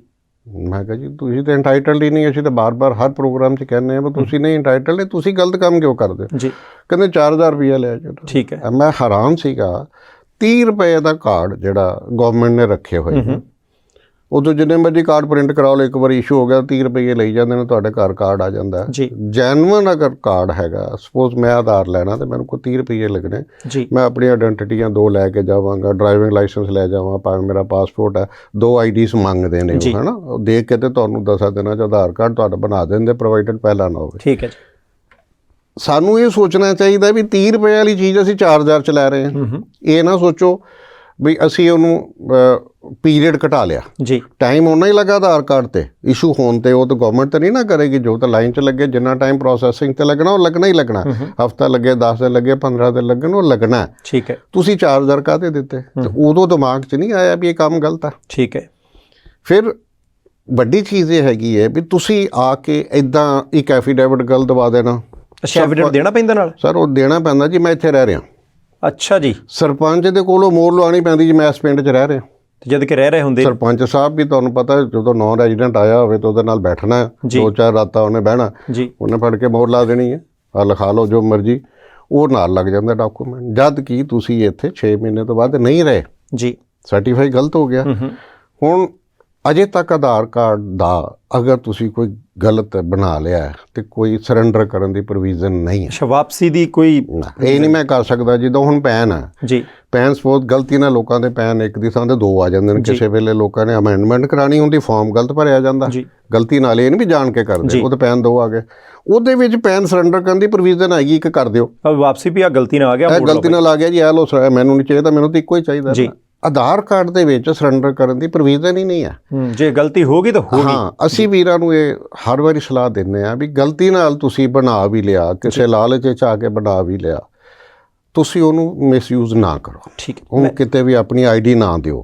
ਠੀਕ ਹੈ। ਮੈਂ ਛਾਬੜਾ ਸਾਹਿਬ ਇੱਥੇ ਇਸ ਕਰਕੇ ਰੋਕ ਰਿਹਾ, ਕੋਈ ਸਟੂਡੈਂਟ ਗਿਆ ਉਹਨੂੰ 2 ਸਾਲ ਹੋ ਗਿਆ ਇਹਨੂੰ, ਇੱਕ ਬੰਦਾ ਵਰਕ ਪਰਮਿਟ ਤੇ ਗਿਆ ਉਹਨੂੰ ਵੀ 3 ਸਾਲ ਹੋ ਗਿਆ ਇਹਨੂੰ, ਆਧਾਰ ਕਾਰਡ ਉਹਨਾਂ ਦੇ ਕੋਲੇ ਹੈ ਨਹੀਂ। ਹੁਣ ਇੱਕ ਬੰਦਾ ਉੱਥੇ PR ਹੋ ਗਿਆ। ਮੈਂ ਵਰਗਾਂ ਚ ਵੰਡ ਕੇ ਤਾਂ ਦੱਸ ਰਿਹਾ ਤਾਂ ਜੋ ਸਾਰਿਆਂ ਨੂੰ ਕਲੀਅਰ ਹੋ ਜਾਵੇ। ਉਹ ਸਾਰੇ ਬੰਦੇ ਫਿਰ ਐਲੀਜੀਬਲ ਨਹੀਂ ਹੈ ਜੇ 2-3 ਸਾਲ ਹੋ ਗਿਆ ਇਹਨੂੰ। ਦੇਖੋ 2-3 ਸਾਲ ਹੋ ਗਏ ਜਿਨ੍ਹਾਂ ਦਾ ਤਾਂ ਸਟੇਟਸ PR ਆ ਗਿਆ ਜੀ, ਉਹਨਾਂ ਉਹ ਤੇ ਐਲੀਜੀਬਲ ਹੈ ਹੀ ਨਹੀਂ। ਠੀਕ ਹੈ ਜੀ। ਵਰਕ ਪਰਮਿਟ ਵਾਲੇ ਦੀ ਲੈ ਲਈਏ ਸੀ, ਜਦ ਤੱਕ ਉਹਨੂੰ ਉੱਥੇ ਪਰਮਾਨੈਂਟ ਰੈਜ਼ੀਡੈਂਸੀ ਨਹੀਂ ਮਿਲਦੀ ਉਹ ਐਲੀਜੀਬਲ ਹੈ ਫਿਰ ਵੀ, ਪਰ ਉਹਨੂੰ ਇੱਥੇ ਸ਼ੋਅ ਕਰਨਾ ਪਏਗਾ ਮੈਂ 6 ਮਹੀਨੇ ਤੋਂ ਬਾਅਦ ਰਹਿ ਰਿਹਾ। ਠੀਕ ਹੈ ਜੀ, ਜਦੋਂ ਅਪਲਾਈ ਕਰ ਰਹੇ ਹਾਂ। ਹਾਂ, ਜਿਹੜਾ OCI ਬਾਰੇ ਕੀਤਾ ਉਹਨਾਂ ਨੇ ਕੀਤਾ ਜਿਨ੍ਹਾਂ ਦੇ ਕੋਲ ਫੋਰਨ ਪਾਸਪੋਰਟ ਹੈ। ਠੀਕ ਹੈ ਜੀ। ਫੋਰਨ ਪਾਸਪੋਰਟ ਵਾਲੇ ਤਾਂ ਨਹੀਂ ਸੀ ਲੈ ਸਕਦਾ ਨਾ, ਦਿਖਾਵੇ ਤਾਂ ਨਹੀਂ ਦੇਣਾ, ਉਹਨਾਂ ਦੇ ਨਾਲ OCI ਹੋਣਾ ਚਾਹੀਦਾ, ਤਾਂ OCI ਮਿਲਦਾ ਫੋਰਨ ਪਾਸਪੋਰਟ ਵਾਲੇ ਨੂੰ। ਠੀਕ ਹੈ। ਉਹਦੀ ਤਾਂ ਕੰਡੀਸ਼ਨ ਲਾਈ ਹੋਈ ਫੋਰਨ ਪਾਸਪੋਰਟ ਹੈ, ਤੁਹਾਡੇ ਕੋਲ OCI ਹੈ ਤੇ 6 ਮਹੀਨੇ ਤੁਸੀਂ ਇੱਥੇ ਰਹਿ ਕੇ ਦਿਖਾਓ ਜੀ, ਫਿਰ ਤੁਹਾਨੂੰ ਆਧਾਰ ਕਾਰਡ ਮਿਲੇਗਾ। ਨਹੀਂ ਤਾਂ ਸਾਰਾ ਗਲਤ ਹੈ। ਬਿਲਕੁਲ 100% ਗਲਤ ਹੈ। ਅਸੀਂ ਤਾਂ ਬਾਰ-ਬਾਰ ਕਹਿੰਦੇ ਹਾਂ ਦੇ ਪਤਾ ਕੀ ਹੈ, ਇਸ ਪ੍ਰਣਾਲੀ ਦੇ ਵਿੱਚ ਅਜੇ ਬਹੁਤਾ ਕੋਈ ਚੈੱਕ ਨਹੀਂ ਲਾਇਆ। ਜਦੋਂ ਇਸ਼ੂ ਕਰਦੇ ਆ ਕਿਤੋਂ ਵੈਰੀਫਿਕੇਸ਼ਨ ਹੋਵੇ, ਪੁਲਿਸ ਵੈਰੀਫਿਕੇਸ਼ਨ ਹੋਵੇ, ਜਿੱਦਾਂ ਪਾਸਪੋਰਟ ਵਗੈਰਾ ਦੀ ਹੁੰਦੀ, ਫਿਰ ਤੇ ਬੰਨੇ ਬੰਦ ਹੋ ਜਾਣ ਜੀ। ਹੁਣ ਤਾਂ ਉਹ ਜਿਹੇ ਡਾਕੂਮੈਂਟ ਲਾਏ, ਉੱਥੇ ਸਭ ਜਮ੍ਹਾਂ ਕਰਾਏ, ਏਜੰਸੀਆਂ ਮਿਲੀਆਂ ਹੋਈਆਂ ਨੇ ਕਾਫੀ ਜਗ੍ਹਾ, ਹਰ ਬੈਂਕਾਂ ਦੇ ਵਿੱਚ ਅੱਜ ਕੱਲ੍ਹ ਹੈਗਾ ਆਧਾਰ ਕਾਰਡ ਦਾ, ਉਹ ਥੰਬ ਇੰਪ੍ਰੈਸ਼ਨ ਲੈਂਦੇ ਨੇ, ਤੁਹਾਡਾ ਕਰ ਦਿੰਦੇ ਨੇ, ਅਮੈਂਡਮੈਂਟ ਵੀ ਕਰਾ ਲਓ। ਛਾਬੜਾ ਸਾਹਿਬ ਇੱਥੇ ਤਾਂ ਸਾਨੂੰ ਤੁਸੀਂ ਏਡੀ ਵੱਡੀ ਦੁਚਿੱਤੀ 'ਚ ਪਾਤਾ ਕਿ ਸਾਰੀ ਦੁਨੀਆ ਦੇ ਵਿੱਚ ਬੈਠੇ ਜਿਹੜੇ ਪ੍ਰਵਾਸੀ ਨੇ ਉਹਨਾਂ ਨੂੰ ਇੱਕ ਹੁਣ ਨਵਾਂ ਸਵਾਲ ਖੜਾ ਹੋ ਗਿਆ। ਉਹ 2 ਸਾਲ ਪਹਿਲਾਂ ਇੱਥੇ ਗਏ, ਬੈਂਕ ਦੇ ਵਿੱਚ 2-2.5 ਲੱਖ ਪਿਆ, ਉਹ ਬੈਂਕ ਦੇ ਅੰਦਰ ਉਹਨਾਂ ਨੇ ਨਾ ਉਹ ਜਿਹੜਾ ਕੈਂਚੀਆਂ ਵਾਲਾ ਦਰਵਾਜ਼ਾ ਖੋਲ੍ਹਿਆ, ਅੰਦਰ ਵੜੇ ਤੇ ਉਹ ਕਹਿੰਦੇ ਜੀ ਕੋਈ ਗੱਲ ਨਹੀਂ ਆ, ਤੁਹਾਡਾ ਖਾਤਾ ਥੋੜਾ ਜਿਹਾ ਜੇ ਸਰਗਰਮ ਨਹੀਂ ਹੈਗਾ, ਆਧਾਰ ਕਾਰਡ ਹਾਂਜੀ ਆਧਾਰ ਕਾਰਡ ਲਿਆਓ, ਆਪਾਂ ਖੋਲ੍ਹਦੇ ਨੇ, ਪੈਸੇ ਲੈ ਲਓ ਚਾਹੇ ਜਮ੍ਹਾਂ ਕਰਾ ਦਿਓ, ਗੱਲ ਕਿਹੜੀ ਹੈ। ਉਹ ਕਹਿੰਦੇ ਜੀ ਆਧਾਰ ਕਾਰਡ ਤਾਂ ਹੈ ਨਹੀਂ, ਬੰਦਾ ਬਣਾਉਣ ਚਲੇ ਜਾਂਦਾ। ਜਦੋਂ ਅਜੇ ਬੰਦਾ ਬਣਾਉਣ ਜਾਂਦਾ, ਵਿੱਚੇ ਛਾਬੜਾ ਸਾਹਿਬ ਦਾ ਮੇਰੇ ਨਾਲ ਪ੍ਰੋਗਰਾਮ ਸੁਣ ਲਿਆ, ਛਾਬੜਾ ਸਾਹਿਬ ਕਹਿੰਦੇ ਉਹ ਤਾਂ ਬਣਾ ਨਹੀਂ ਸਕਦੇ। ਜਾਣੀ ਇਹਦਾ ਮਤਲਬ ਹੈ ਕਿ ਅਸੀਂ ਫਿਰ ਆਪਣਾ ਬੈਂਕ ਖਾਤਾ ਆਪਰੇਟ ਕਰੇ ਹੀ ਨਹੀਂ ਸਕਦੇ। ਬਾਟ ਸਾਹਿਬ ਜਿੱਥੋਂ ਬੈਂਕ ਦੀ ਗੱਲ ਆ ਜਾਂਦੀ ਨਾ ਆਪਰੇਟ ਕਰਨ ਦੀ, ਫੋਰਨ ਐਕਸਚੇਂਜ ਮੈਨੇਜਮੈਂਟ ਜਿਹੜਾ ਐਕਟ ਹੈਗਾ ਫੈਮਾ, ਉਹਦੇ ਅੰਡਰ ਇਹ ਹੈਗਾ ਵੀ ਅਗਰ ਕੋਈ ਨੌਨ ਰੈਜ਼ੀਡੈਂਟ ਬਣ ਗਿਆ ਜੀ, PR ਲੈ ਲਈ ਉਹਨੇ ਜਾਂ ਸਿਟੀਜ਼ਨਸ਼ਿਪ ਲੈ ਲਈ, ਵਿਦਿਨ 6 ਮੰਥ ਉਹਨੂੰ ਆਪਣਾ ਆਰਡੀਨਰੀ ਅਕਾਊਂਟ ਨੂੰ NRO ਦੇ ਵਿੱਚ ਕਨਵਰਟ ਕਰਾਉਣਾ ਪੈਂਦਾ। This is mandatory. ਠੀਕ ਹੈ ਜੀ। ਕਰਾਉਂਦੇ ਨਹੀਂ ਅਸੀਂ ਲੋਕ, ਚਲੇ ਗਏ ਇੱਕ ਵਾਰੀ, ਸਾਲ 2 ਸਾਲ ਬਾਅਦ ਆਇਆ, ਧਿਆਨ ਨਹੀਂ ਹੈ।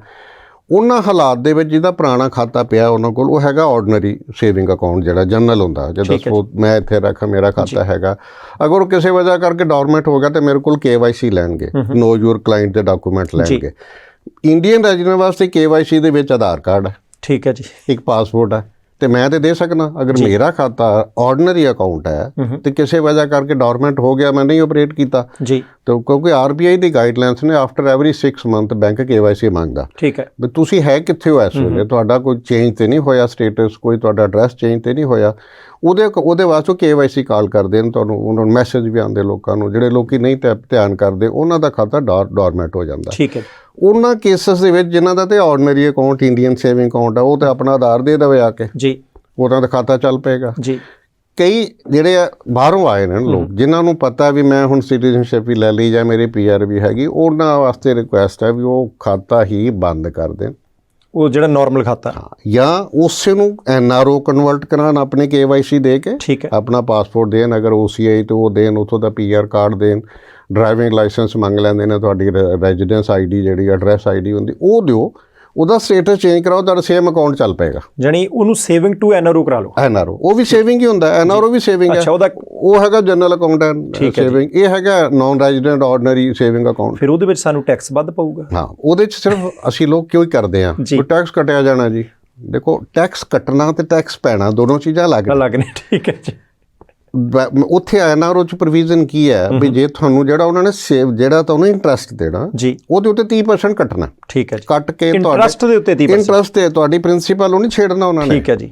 ਇਹ ਨਾ ਦਿਮਾਗ 'ਚ ਆਵੇ ਜੇ ਪ੍ਰਿੰਸੀਪਲ ਤੋਂ ਕੱਟਣਗੇ, ਜਿਹੜਾ ਸਾਲ ਦਾ ਤੁਹਾਨੂੰ ਉਹਨਾਂ ਨੇ ਵਿਆਜ ਦਿੱਤਾ ਉਹਦੇ ਉੱਤੇ ਨਾ 30% ਕੱਟਣਾ। ਮੇਰੇ ਕੋਲ ਜੇ 2 ਲੱਖ ਪਿਆ, 10,000 ਇੰਟਰਸਟ ਆ, ਤਾਂ ਉਹਦੇ 10,000 ਚੋਂ 10,000 ਚੋਂ 3 ਕੱਟਣਾ ਜੀ। ਤੁਹਾਡਾ ਪੈਨ ਉੱਥੇ ਲੱਗਾ ਹੋਇਆ, ਠੀਕ ਹੈ, ਉਹਨਾਂ ਨੇ ਤੁਹਾਡੇ ਪੈਨ ਦੇ ਅਗੇਂਸਟ ਗਵਰਨਮੈਂਟ ਨੂੰ ਟੈਕਸ ਜਮ੍ਹਾਂ ਕਰਾ ਦੇਣਾ, ਇਨਕਮ ਟੈਕਸ ਨੂੰ। ਠੀਕ ਹੈ ਜੀ। ਤੁਸੀਂ ਆਪਣਾ ਕਦੀ ਵੀ 26AS ਖੋਲ ਕੇ ਦੇਖ ਲਓ ਤੇ ਤੁਹਾਡੇ 'ਚ ਉੱਥੇ ਰਿਫਲੈਕਟ ਹੋ ਜਿਹੜਾ ਬੈਂਕ ਨੇ ਕੱਟਿਆ ਉੱਥੇ ਚਲਾ ਗਿਆ ਜੀ। ਤੁਹਾਨੂੰ ਨੇ 10,000 ਦੇਣਾ ਸੀਗਾ, 7 ਤੁਹਾਡੇ ਅਕਾਊਂਟ 'ਚ ਪਾ ਦਿੱਤਾ, 3 ਉਹਨੇ ਟੈਕਸ ਕੱਟ ਕੇ ਉਧਰ ਦੇ ਦਿੱਤਾ, ਰਿਟਰਨ ਭਰੋ, 3 ਵੀ ਆਪਣਾ ਵਾਪਸ ਲੈ ਲਓ। ਠੀਕ ਹੈ ਜੀ। ਇਹ ਨਾ ਸਾਡੇ ਇੱਕ ਮਨ 'ਚ ਬੜਾ ਕਨਫਿਊਜ਼ਨ ਆ ਰਿਹਾ ਲੋਕਾਂ ਦੇ 'ਚ, ਜਿਹੜੀ ਦੁਚਿੱਤੀ ਜਿੱਦਾਂ ਤੁਸੀਂ ਕਹਿੰਦੇ ਹੋ, ਉਹ ਇਹੀ ਹੈਗਾ ਵੀ ਟੈਕਸ ਪੈ ਗਿਆ ਜੀ। ਟੈਕਸ ਪੈਂਦਾ ਨਹੀਂ। ਠੀਕ ਹੈ ਜੀ। ਟੈਕਸ ਉਹ ਕੱਟਿਆ ਜਾਂਦਾ।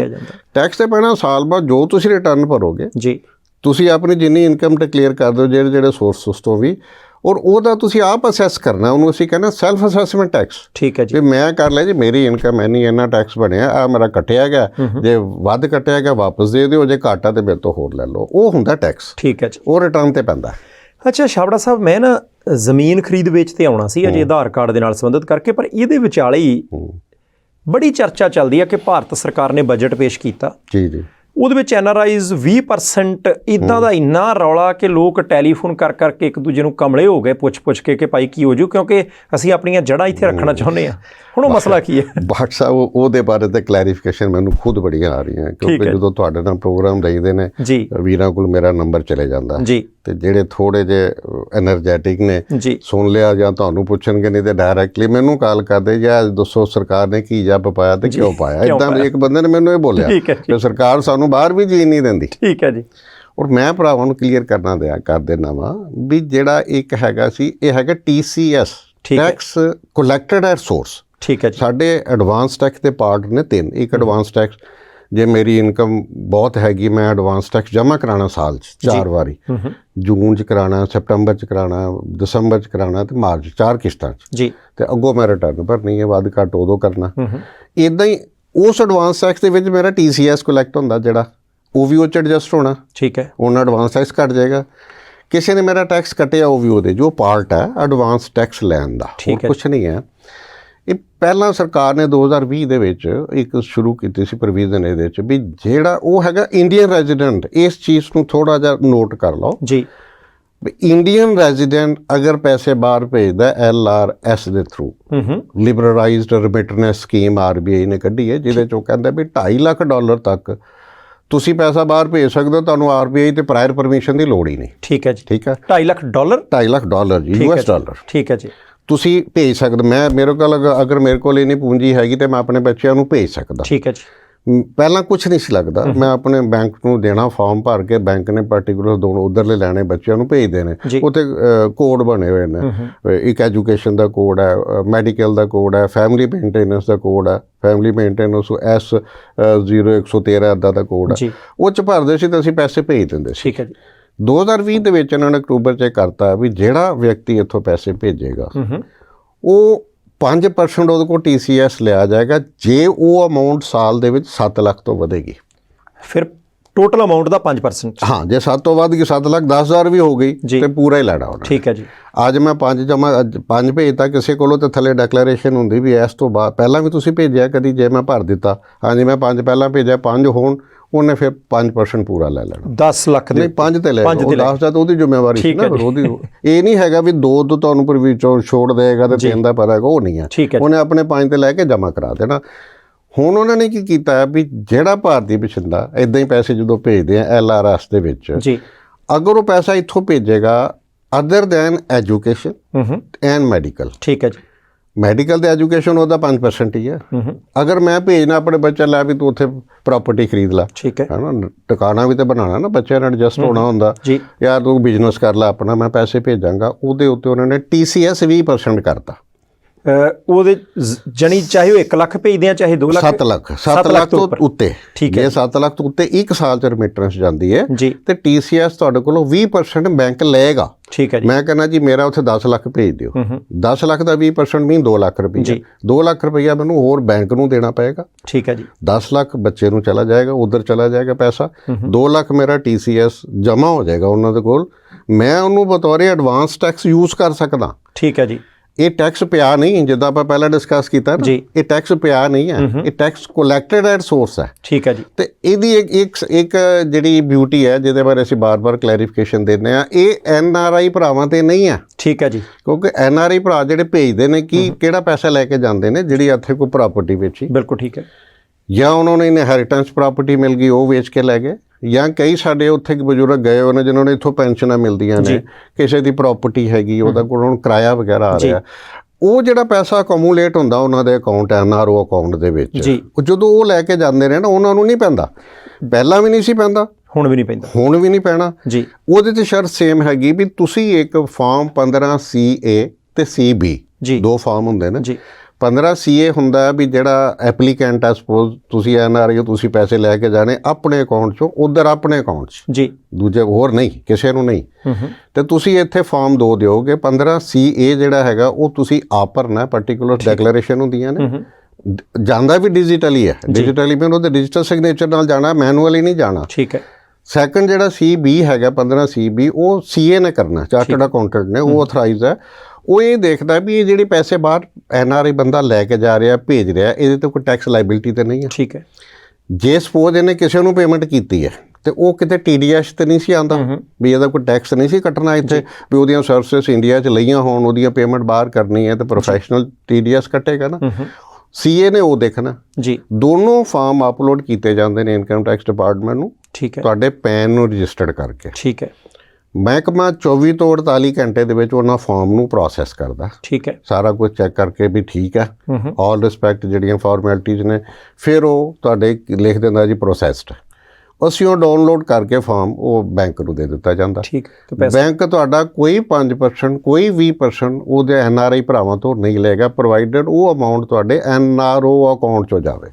ਮੈਂ ਹੁਣ ਮੈਂ ਪਿੰਡ ਵਾਲੇ ਹਿਸਾਬ ਨਾਲ ਇੱਕ ਵਾਰੀ ਕਲੀਅਰ ਕਰ ਲਾਂ ਕਿ ਜੇ ਤਾਂ ਕਿਸੇ NRI ਨੇ ਜੀ ਭਾਰਤ ਦੇ ਵਿੱਚ ਆਪਣੇ ਸੇਵਿੰਗ ਅਕਾਊਂਟ ਤੋਂ ਨਹੀਂ, ਸੇਵਿੰਗ NRO ਅਕਾਊਂਟ ਤੋਂ, ਸੇਵ ਉਹ ਵੀ ਸੇਵਿੰਗ ਹੈ ਹਾਂਜੀ, ਪਰ NRO ਜਨਰਲ ਤੇ ਉਹ ਰੱਖ ਹੀ ਨਹੀਂ ਸਕਦਾ, ਉਹ ਕਾਨੂੰਨ ਹੀ ਗਲਤ ਹੈ ਵੀ ਤੁਹਾਡਾ ਜੇ ਇੱਥੇ NRO ਅਕਾਊਂਟ ਆ, ਤੁਸੀਂ ਜ਼ਮੀਨ ਵੇਚੀ ਆ, ਕੁਝ ਵੀ ਕੀਤਾ, ਤੁਹਾਡੇ ਜੈਨੂਇਨ ਪੈਸੇ ਨੇ, ਤੁਸੀਂ ਇਹ 2 ਫਾਰਮ ਅਪਲੋਡ ਕਰਨੇ ਆ। ਜੇ ਤੁਹਾਡੀ ਕੋਈ ਲਾਇਬਿਲਿਟੀ ਨਹੀਂ, ਤੁਹਾਨੂੰ ਯੈਸ ਆ ਜਾਣੀ ਆ, ਤੁਸੀਂ ਬਿਨਾਂ 1 ਰੁਪਈਆ ਵੀ ਦਿੱਤੇ ਆ ਪੈਸੇ ਆਪਣੇ ਖਾਤੇ 'ਚ ਟ੍ਰਾਂਸਫਰ, ਆਪਣੇ ਖਾਤੇ ਤੋਂ ਉੱਥੇ ਟ੍ਰਾਂਸਫਰ ਕਰ ਲਓਗੇ। 24 ਘੰਟੇ 'ਚ ਉੱਥੇ RTGS ਚਲੇਗੀ। ਉਹਦੇ ਤੇ ਕੋਈ 20% ਕੋਈ 5% ਅੱਜ ਦੀ ਡੇ ਜਿਹੜਾ 5% ਚੱਲਦਾ ਪਿਆ, ਕਿਉਂਕਿ 20% ਜਿਹੜੀ ਪ੍ਰੋਵੀਜ਼ਨ ਆਈ ਉਹ ਆਈ 1 ਜੁਲਾਈ ਤੋਂ ਐਪਲੀਕੇਬਲ। ਠੀਕ ਹੈ। 30 ਜੂਨ ਦਾ ਅਜੇ ਪ੍ਰਪੋਜ਼ਲ ਹੈ, ਬਜਟ ਦੀਆਂ ਪ੍ਰਪੋਜ਼ਲ ਨੇ, ਬਜਟ ਨੇ ਪਹਿਲਾਂ ਐਕਟ ਬਣਨਾ। ਠੀਕ ਹੈ। ਤੇ ਨਾਲ ਉਹਨਾਂ ਨੇ ਕੱਟ ਆਫ ਡੇਟ ਦੇ ਦਿੱਤੀ ਹੈ ਵੀ ਐਪਲੀਕੇਬਿਲਿਟੀ ਉਹ ਤਦ ਤੱਕ ਬਜਟ ਪਾਸ ਹੋ ਜਾਣਾ, ਐਕਟ ਬਣ ਜਾਣਾ ਉਹਨੇ। ਦੂਸਰੀ ਗੱਲ, ਜੇ ਮੰਨ ਲਓ ਮੈਂ ਭਾਰਤ 'ਚ ਰਹਿਣਾ, ਮੰਨ ਲਓ ਮੇਰੇ ਪਰਿਵਾਰ ਦਾ ਮੈਂਬਰ ਕੋਈ ਉੱਥੇ ਆ, ਮੈਂ ਉਹਨੂੰ ਪੈਸੇ ਭੇਜਣੇ ਆ 10 ਲੱਖ ਰੁਪਈਏ, ਜੇ ਤਾਂ ਮੈਂ ਉਹ ਐਜੂਕੇਸ਼ਨ ਲਈ ਭੇਜਦਾ ਜਾਂ ਮੈਡੀਕਲ ਲਈ ਭੇਜਦਾ, ਫਿਰ 7 ਲੱਖ ਤੱਕ 5%, 7 ਲੱਖ ਤੱਕ ਕੁਝ ਵੀ ਨਹੀਂ, 7 ਲੱਖ ਤੋਂ ਉੱਪਰ 5%, ਜਿੰਨਾ ਵੀ ਭੇਜੋਗੇ 5%। ਠੀਕ। ਹਾਂ, ਜੇ ਘਰ ਲੈਣ ਨੂੰ, ਬਿਜ਼ਨਸ ਕਰਨ ਨੂੰ, ਕਿਸੇ ਉਹਨੂੰ ਵਧੀਆ ਗੱਡੀ ਲੈ ਕੇ ਦੇਣੀ ਜਿਹੜੀ ਠਾਹ ਕਰਾਉਂਦੀ ਪਿੱਛੇ, ਬਿਲਕੁਲ, ਫਿਰ ਉਹਦੇ ਲਈ ਪੈਸੇ ਦੇਣੇ ਪੈਣੇ। ਉੱਥੇ ਲਿਖਿਆ ਹੁੰਦਾ ਪੁੱਤ ਜੱਟਾਂ ਦੇ, ਜੇਤਾਂ ਦੇ ਕਰਨਾ ਤੇ ਇੱਕ ਉਹਦੇ 'ਚ ਇੱਕ ਹੋਰ ਵਧੀਆ ਲੁਕੀਨਾ ਹੈਗਾ, ਮੈਂ ਬੈਂਕ ਤੋਂ ਲੋਨ ਲੈਣਾ ਵਾ। ਠੀਕ ਹੈ। ਆਪਣੇ ਬੱਚੇ ਨੂੰ ਸਟੱਡੀ ਵਾਸਤੇ ਭੇਜਦਾ। ਠੀਕ ਹੈ ਜੀ। ਉੱਥੇ 5% ਨਹੀਂ, ਉੱਥੇ 0.5% ਹੈ, ਉੱਥੇ 0.5% ਹੈ। ਲੋਨ ਲੈ ਕੇ ਜੇ ਮੈਂ ਭੇਜਣਾ, ਮੈਂ ਬੈਂਕ ਤੋਂ ਲੋਨ ਲਿੱਤਾ, ਬੈਂਕ ਨੂੰ ਹੀ ਕਿਹਾ ਜੀ ਇਹ ਕਾਲਜ 'ਚ ਮੇਰੀ ਫੀਸ ਜਾਣੀ ਮੇਰੇ ਬੱਚੇ ਦੀ ਜੀ, ਉਹਦੇ ਉੱਤੇ 0.5% ਕੱਟੇਗਾ, 0.5% ਕੁਝ ਵੀ ਨਹੀਂ, 0.5% TCS ਲਏਗਾ ਤੁਹਾਡੇ ਕੋਲੋਂ, ਕਿਉਂਕਿ ਉਹਨੂੰ ਪਤਾ ਹੁੰਦਾ ਇਹਦੇ ਲੋਨ ਦੀ ਲਾਇਬਿਲਿਟੀ ਦੇ ਵਿਚਾਰੇ ਤੇ ਪਹਿਲਾਂ ਹੀ ਹੈਗੀ ਹੈ, ਪਹਿਲਾਂ ਵੀ ਉਹਨੇ ਵਿਆਜ ਦੇਣਾ, ਉਹਨੇ TCS ਕੱਟ ਰੱਖਿਆ। ਇੱਕ ਸ਼ਾਵੜਾ ਸਾਹਿਬ ਇੱਥੇ ਛੋਟੀ ਜਿਹੀ ਗੱਲ ਹੋਰ, ਮੈਂ ਪੈਸੇ ਲੈ ਕੇ ਬੈਂਕ 'ਚ ਚਲੇ ਜਾਂਦਾ, ਮੈਂ ਕਹਿੰਦਾ ਜੀ ਮੈਂ ਤਾਂ ਆਪਣੇ ਭਰਾ ਨੂੰ, ਆਪਣੇ ਪਰਿਵਾਰ ਦੇ ਕਿਸੇ ਮੈਂਬਰ ਨੂੰ ਭੇਜਣੇ ਆ, ਤਾਂ ਮੈਂ ਇਹ ਮੈਡੀਕਲ ਲਈ ਭੇਜਣੇ, ਉੱਥੇ ਤਾਂ ਉਹਨਾਂ ਨੂੰ ਲੋੜ ਆ, ਨਾਲ ਕੋਈ ਕਾਗਜ਼ ਪੱਤਰ ਲਾਉਣਾ ਪੈਂਦਾ ਹੋਣਾ ਕਿ ਮੂੰਹ ਜ਼ਬਾਨੀ ਚੱਲ ਜਾਂਦਾ ਕੰਮ? ਜਦੋਂ ਐਜੂਕੇਸ਼ਨ ਦਾ ਮਸਲਾ ਆਉਂਦਾ ਜੀ, ਕਾਲਜ ਤੋਂ ਲੈਟਰ ਆਉਂਦੀ ਹੈ, ਠੀਕ ਹੈ, ਉੱਥੋਂ ਦਾ ਯੂਨੀਵਰਸਿਟੀ ਜਾਂ ਕਾਲਜ ਜਿੱਥੇ ਪੈਸੇ ਜਮ੍ਹਾਂ ਹੋਣੇ ਨੇ ਜੀ, ਉਹਨਾਂ ਨੇ ਸਮੈਸਟਰ ਦੀ ਫੀਸ ਇਕੱਠੀ ਲੈਣੀ ਹੈ, ਤਾਂ 2 ਸਮੈਸਟਰ ਦੀ ਫੀਸ, 3 ਸਮੈਸਟਰ ਦੀ ਫੀਸ, ਉਹ ਬੈਂਕ ਤੁਹਾਡੇ ਕੋਲ ਨਾਲ ਮੰਗੇਗਾ। ਠੀਕ ਹੈ। ਜੇ ਕੋਈ ਮੈਡੀਕਲ ਦਾ ਹੈਗਾ ਤੇ ਮੈਡੀਕਲ ਵਾਸਤੇ ਤੁਹਾਨੂੰ ਉੱਥੋਂ ਡਾਕਟਰ ਦੀ ਪ੍ਰਸਕ੍ਰਿਪਸ਼ਨ, ਉਹਨਾਂ ਦਾ ਜੋ ਫਾਈਂਡਿੰਗਸ ਹੈ ਵੀ ਇਹਦਾ ਆਪਰੇਸ਼ਨ ਹੋਣਾ, ਇਹਦਾ ਹੋਣਾ, ਉਹ ਹੈ। ਯਾਨੀ ਉਹ 20% ਵਾਲਾ ਵੀ ਖਰੇ NRI ਦੇ ਉੱਤੇ 20% ਦੀ ਤਲਵਾਰ ਚਲਾਤੀ, ਸਭ ਰੌਲੇ ਨੇ। NRI ਦੇ ਉੱਤੇ ਤੇ 20% ਹੈ ਹੀ ਨਹੀਂ, ਭੁੱਲ ਜਾਣ, ਬਿਲਕੁਲ ਆਪਣੀ ਬਿਲਕੁਲ ਸ਼ਾਂਤੀ ਨਾਲ ਰਹਿਣ। ਠੀਕ ਹੈ ਜੀ। ਜਦੋਂ ਇੱਥੇ ਆ ਕੇ ਪੈਸਾ ਆਪਣੀ ਜਗ੍ਹਾ ਵੇਚਣਗੇ ਉਹਨਾਂ ਨੂੰ ਕੋਈ 20% ਨਹੀਂ ਪਏਗਾ, ਮੈਂ ਦਾਅਵੇ ਨਾਲ ਕਹਿਦਾ। ਠੀਕ ਹੈ ਜੀ। ਦਾਅਵਾ ਵੀ ਸਾਡਾ ਸਿਰਫ ਉਹੀ ਜਿਹੜਾ ਬਜਟ ਆਇਆ ਉੱਥੋਂ ਹੀ ਦੇਖ ਕੇ ਆ। ਅੱਛਾ ਛਾਬੜਾ ਸਾਹਿਬ, ਇੱਥੇ ਇੱਕ ਗੱਲ ਹੋਰ ਵੀ ਹੈ ਕਿ ਅਸੀਂ ਕਿਸੇ NRI ਨੇ ਜ਼ਮੀਨ ਵੇਚੀ ਹੈ 10 ਲੱਖ ਦੀ, ਰਜਿਸਟਰੀ ਕਰਾਈ ਹੈ 4 ਲੱਖ ਦੀ, ਤਾਂ ਉੱਪਰਲਾ 6 ਲੱਖ ਉਹ ਵੀ ਕੰਸੀਡਰ ਹੋ ਜਾਊਗਾ? ਜੇ ਬਾਟ ਸਾਹਿਬ ਤੁਸੀਂ ਹੁਣ TV ਤੇ ਆ ਨਾ ਪੁੱਛੋ ਮੇਰੇ ਕੋਲੋਂ, ਜਿਹੜੇ ਪੈਸੇ ਜੀ ਜਗ੍ਹਾ ਵੇਚ ਕੇ ਰਜਿਸਟਰੀ ਵੈਲਿਊ ਉਹਦੇ NRO ਅਕਾਊਂਟ 'ਚ ਜਮ੍ਹਾਂ ਹੋਏਗੀ, ਉਹਦੇ ਨਾਲ ਟੈਲੀ ਹੋਏਗੀ, ਟੈਲੀ ਕਰਨਗੇ ਅਗਲੇ। ਬਿਲਕੁਲ। ਅਸੀਂ ਇੱਥੇ ਉਸ ਤੋਂ ਬਾਅਦ ਇਹ ਨਹੀਂ ਕਿ ਜਗ੍ਹਾ ਵੇਚਤੀ ਪੈਸੇ ਲਾ ਗਏ ਜੀ, ਉਹਦੀ ਜ਼ਿੰਮੇਵਾਰੀ ਰਿਟਰਨ ਫਾਈਲ ਕਰਨ ਦੀ। ਠੀਕ ਹੈ। ਹੁਣ ਰਿਟਰਨ ਫਾਈਲ ਕਰਨੀ ਹੁੰਦੀ ਹੈ ਸਾਲ ਖਤਮ ਹੋਣ 'ਤੇ, ਉਹਦੇ 'ਚ ਇਹ ਦੇਖਿਆ ਜਾਂਦਾ ਵੀ ਇਹ ਜਗ੍ਹਾ ਕਿੱਥੋਂ ਦੀ ਹੈ, ਠੀਕ ਹੈ, ਕਿੱਥੇ ਲੋਕੇਟਡ ਹੈ, ਕਿਉਂਕਿ ਜਿਹੜੀ ਐਗਰੀਕਲਚਰ ਲੈਂਡ ਆ ਉਹਦੇ ਸਟੇਟਸ 2 ਬਣ ਜਾਂਦੇ ਨੇ। ਇੱਕ ਤਾਂ ਐਗਰੀਕਲਚਰ ਲੈਂਡ ਜਿਹੜੀ ਅਰਬਨਾਈਜ਼ ਹੋ ਚੁੱਕੀ ਹੈ, ਸ਼ਹਿਰਾਂ ਦੇ ਵਿੱਚ ਆ ਗਈ ਹੋਈ ਹੈ, ਉਹ ਤਾਂ ਸਟੇਟ ਵੇ ਟੈਕਸੇਬਲ ਆ, ਉਹਦੇ ਵਿੱਚ ਉਹਦਾ ਰੇਟ ਦੇਖਿਆ ਜਾਏਗਾ ਵੀ 2001 ਅੱਜ ਦੀ ਰੇਟ 'ਚ ਅਗਰ ਕਰਦੇ ਹਾਂ, ਤੇ 2001 ਦੇ ਵਿੱਚ ਇਹਦਾ ਕੀ ਰੇਟ ਸੀ ਇਸ ਜਗ੍ਹਾ 'ਤੇ, ਜੇ 2001 'ਚ ਵੇਚਦੇ ਜਾਂ ਮੈਂ ਖਰੀਦਾ ਉਦੋਂ ਕਿੰਨੇ ਦੀ ਹੁੰਦੀ। ਸਪੋਜ਼ ਉਹ 1 ਲੱਖ ਰੁਪਏ ਦੀ ਸੀ ਉਦੋਂ, ਅੱਜ ਉਹਦਾ ਰੈਫਰੈਂਸ ਇੰਡੈਕਸ ਲਾ ਕੇ 3,31,000 ਬਣ ਗਿਆ, ਸਰਕਾਰ ਨੇ ਜਿਹੜਾ ਰੈਫਰੈਂਸ ਇੰਡੈਕਸ ਦਿੱਤਾ ਹੋਇਆ ਹੈ ਨਾ। 3,31 ਤੋਂ ਬਾਅਦ ਜਿੰਨੇ ਨੂੰ ਵੇਚਾਂਗੇ, ਜੇ ਮੈਂ 4 ਲੱਖ ਦੀ ਵੇਚਣਾ ਵਾ ਤਾਂ ਉੱਪਰਲੇ 69,000 ਦੇ ਉੱਤੇ 20% ਟੈਕਸ ਪੈਣਾ। ਠੀਕ ਹੈ ਜੀ। 3,31 ਦੇ ਨਹੀਂ ਪੈਣਾ। ਠੀਕ ਹੈ ਜੀ। ਉਹ ਰੈਫਰੈਂਸ ਇੰਡੈਕਸ ਮਿਲ ਗਿਆ ਸਾਨੂੰ ਜੀ, ਉਹਦਾ 20% ਪੈਣਾ। ਜਿਸ ਵੇਲੇ ਕੋਈ ਜਗ੍ਹਾ ਵੇਚਦਾ NRI, ਉਹਦਾ 22% ਕੱਟਦੇ ਨੇ। ਠੀਕ ਹੈ ਨਾ। ਜਾਂ ਤਾਂ ਤੁਸੀਂ ਉਹ ਜਿਹੜਾ ਇੱਕ ਸਰਟੀਫਿਕੇਟ ਮਿਲਦਾ 197 ਫਾਰਮ 13 ਦੇ ਉੱਤੇ, ਜਾਂ ਤਾਂ ਅਪਲਾਈ ਕਰਕੇ ਉਹ ਲੈ ਲਓ ਜੀ, ਕਟਵਾ ਲਓ ਉਹਨਾਂ ਕੋਲੋਂ ਆਥੋਰਾਈਜੇਸ਼ਨ ਲੈ ਲਓ, ਨਹੀਂ ਤਾਂ 20% ਕੱਟ ਲੈਣਗੇ। ਉਹ ਕੱਟਣਗੇ ਟੋਟਲ ਅਮਾਊਂਟ 'ਤੇ ਜੀ। 4 ਲੱਖ ਦੀ ਰਜਿਸਟਰੀ ਹੈ ਜਿੱਦਾਂ ਦੱਸਿਆ, ਤੇ 4 ਲੱਖ ਤੇ ਹੀ ਕੱਟਣਗੇ। 80,000 ਰੁਪਏ ਕੱਟ ਲਿਆ, ਪੈਣਾ 69 ਤੇ ਆ ਜੀ, 20,000 ਰੁਪਏ ਅਬਾਊਟ 1,40,000 ਰੁਪਏ। ਠੀਕ ਹੈ। ਪਰ ਉਹਨੂੰ ਜਿਹੜਾ 4 ਚੋਂ 1,40 ਟੈਕਸ ਬਣ ਕੇ ਬਾਕੀ ਰਿਫੰਡ ਆਏਗਾ ਰਿਟਰਨ ਭਰਨ। ਅੱਛਾ, ਵਾਪਸ ਆਉਣਾ ਹੈ। ਹਾਂ, ਬਾਕੀ ਰਿਟਰਨ ਫਾਈਲ ਕੀਤੀ ਜਾਏਗੀ ਉਹਦੀ, ਤੇ ਉਹ ਜਿੰਨਾ ਉਹਦਾ ਪੈਸਾ ਐਕਸੈਸ ਕੱਟਿਆ ਗਿਆ ਉਹਦੇ ਅਕਾਊਂਟ 'ਚ ਗਵਰਨਮੈਂਟ ਭੇਜ ਦੇਗੀ ਪ੍ਰੋਸੈਸ ਕਰਕੇ। ਛਾਬੜਾ ਸਾਹਿਬ, NRI ਬੰਦਾ ਪੈਨ ਕਾਰਡ ਅਪਲਾਈ ਕਰ ਸਕਦਾ? NRI ਨੂੰ ਪੈਨ ਕਾਰਡ ਬਹੁਤ ਜ਼ਰੂਰੀ ਹੈ। ਠੀਕ ਹੈ ਜੀ। ਕਿਉਂਕਿ ਇੰਡੀਆ ਦੇ ਵਿੱਚ ਕੋਈ ਵੀ ਫਾਈਨੈਂਸ਼ੀਅਲ ਟ੍ਰਾਂਜੈਕਸ਼ਨ ਪੈਨ ਤੋਂ ਬਿਨਾਂ ਨਹੀਂ ਹੋ ਸਕਦੀ। ਠੀਕ ਹੈ। ਉਹਦਾ ਅਧਿਕਾਰ ਹੈਗਾ, ਜਿੱਦਾਂ ਆਧਾਰ ਕਾਰਡ ਨਹੀਂ ਕਰ ਸਕਦੇ, ਇਹਦਾ ਅਧਿਕਾਰ ਹੈਗਾ? ਉਹਦਾ ਅਧਿਕਾਰ ਨਹੀਂ, ਉਹਦੀ ਮਜਬੂਰੀ ਹੈ, ਮੈਂਡੇਟਰੀ ਹੈ। ਤੁਸੀਂ ਅਧਿਕਾਰ ਨਾ ਕਹੋ, ਅਧਿਕਾਰ ਹੁੰਦਾ ਵੀ ਮੈਂ ਯੂਜ਼ ਕਰਾਂ ਨਾ ਕਰਾਂ ਜੀ। ਅਗਰ ਕੋਈ ਫਾਈਨੈਂਸ਼ੀਅਲ ਟ੍ਰਾਂਜੈਕਸ਼ਨ ਇੰਡੀਆ 'ਚ ਕਰਨੀ ਹੈ ਜੀ, ਕੋਈ ਤੁਹਾਡਾ ਬੈਂਕ ਅਕਾਊਂਟ ਨਹੀਂ ਖੁੱਲ੍ਹਣਾ ਜੀ ਬਿਨਾਂ ਪੈਨ ਤੋਂ। ਠੀਕ ਹੈ ਨਾ। ਕਈ ਵਾਰੀ ਖੋਲ੍ਹ ਦਿੰਦੇ ਨੇ, ਮੈਂ ਤੁਹਾਨੂੰ ਉਹ ਵੀ ਦੱਸ ਦਿੰਦਾ, ਉਹ ਕਹਿੰਦੇ ਜੀ ਅਸੀਂ ਖੁਲਾਏ ਜੀ। ਹੁੰਦਾ ਕੀ ਹੈ ਵੀ ਤੁਸੀਂ ਸਾਰੇ ਡਾਕੂਮੈਂਟ ਆਪਣੇ ਦੇ ਤੇ ਪੈਨ ਅਜੇ ਹੈ ਨਹੀਂ, ਕਹਿਤਾ ਅਪਲਾਈ ਕੀਤਾ ਜੀ, ਖੋਲ ਦਿੰਦਾ ਅਕਾਊਂਟ, ਤੁਸੀਂ ਉਹਨੂੰ ਆਪਰੇਟ ਨਹੀਂ ਕਰ ਪਾਓਗੇ। ਅੱਛਾ, ਉਨੀ ਦੇਰ ਜਿੰਨੀ ਦੇਰ ਪੈਨ ਪੈਸੇ ਜਮ੍ਹਾਂ ਹੋ ਗਏ ਕਢਾ ਨਹੀਂ ਪਾਓਗੇ ਜਦ ਤੱਕ ਪੈਨ ਨਹੀਂ ਆਏਗਾ। ਇਸ ਕਰਕੇ ਹੈਗਾ ਪੈਨ ਜਿਹੜਾ ਹੈਗਾ ਸਾਰਿਆਂ ਵਾਸਤੇ ਜ਼ਰੂਰੀ ਹੈ। 6 ਮਹੀਨੇ ਰਹਿਣਾ ਪੈਣਾ ਉਹਦੇ ਲਈ? ਨਹੀਂ, ਕੋਈ ਵਾਸਤੇ ਕੋਈ ਨਹੀਂ ਰਹਿਣਾ ਪੈਂਦਾ। ਉੱਥੇ ਤਾਂ ਆਨਲਾਈਨ ਅਸੀਂ ਅਪਲਾਈ ਕਰਦੇ ਨੇ ਨਾ, ਬੰਦੇ ਉੱਥੇ ਬੈਠੇ ਨੇ, ਪੈਨ ਇੱਥੇ ਅਪਲਾਈ ਹੋ ਜਾਂਦਾ, ਆਨਲਾਈਨ ਪ੍ਰੋਵੀਜ਼ਨ ਹੈਗੀ ਹੈ। ਠੀਕ ਹੈ ਜੀ। ਪੈਨ ਦੀ ਨਾ ਇੱਕ ਸਾਡੇ ਇੱਕ ਬੜੀ ਧਾਰਨਾ ਬਣੀ ਹੋਈ ਹੈ ਜੀ, ਉੱਧਰ ਲੋਕਾਂ 'ਚ ਵੀ, ਖੈਰ ਇੱਥੇ ਵੀ ਹੈਗੀ ਹੈ, ਵੀ ਪੈਨ ਲੈ ਕੇ ਰਿਟਰਨ ਭਰਨੀ ਪਏਗੀ। ਠੀਕ ਹੈ ਜੀ।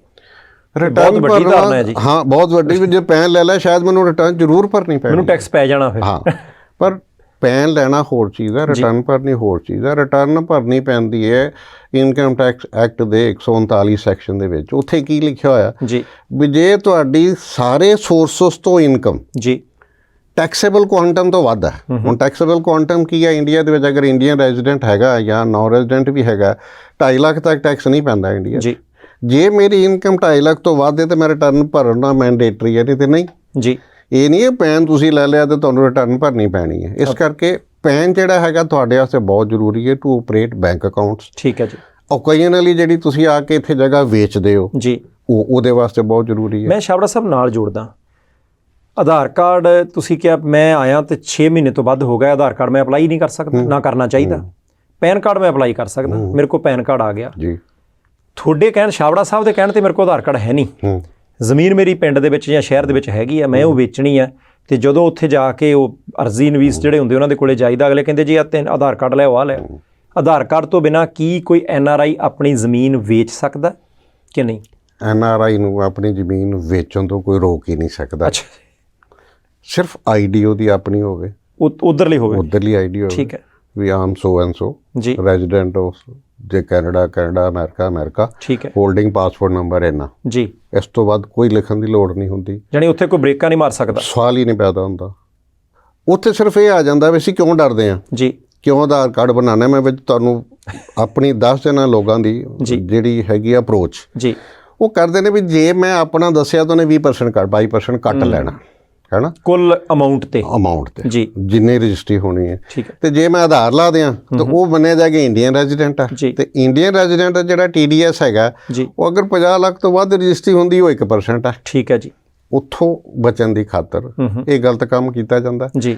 ਪਰ ਇਹ ਨਹੀਂ ਪਤਾ ਵੀ ਇਹ ਤੁਹਾਡੇ ਪੈਸੇ NRO 'ਚ ਜਾ ਨਹੀਂ ਸਕਦੇ ਜੀ। ਉਹ ਤੁਸੀਂ ਤਾਂ ਐਜ਼ ਇੰਡੀਅਨ ਬਣ ਕੇ ਕੀਤਾ। ਜਿੱਥੇ ਇਨਕੁਆਰੀ ਹੋਊਗੀ ਉੱਥੇ ਤੁਸੀਂ ਫਸ ਗਏ ਜੀ।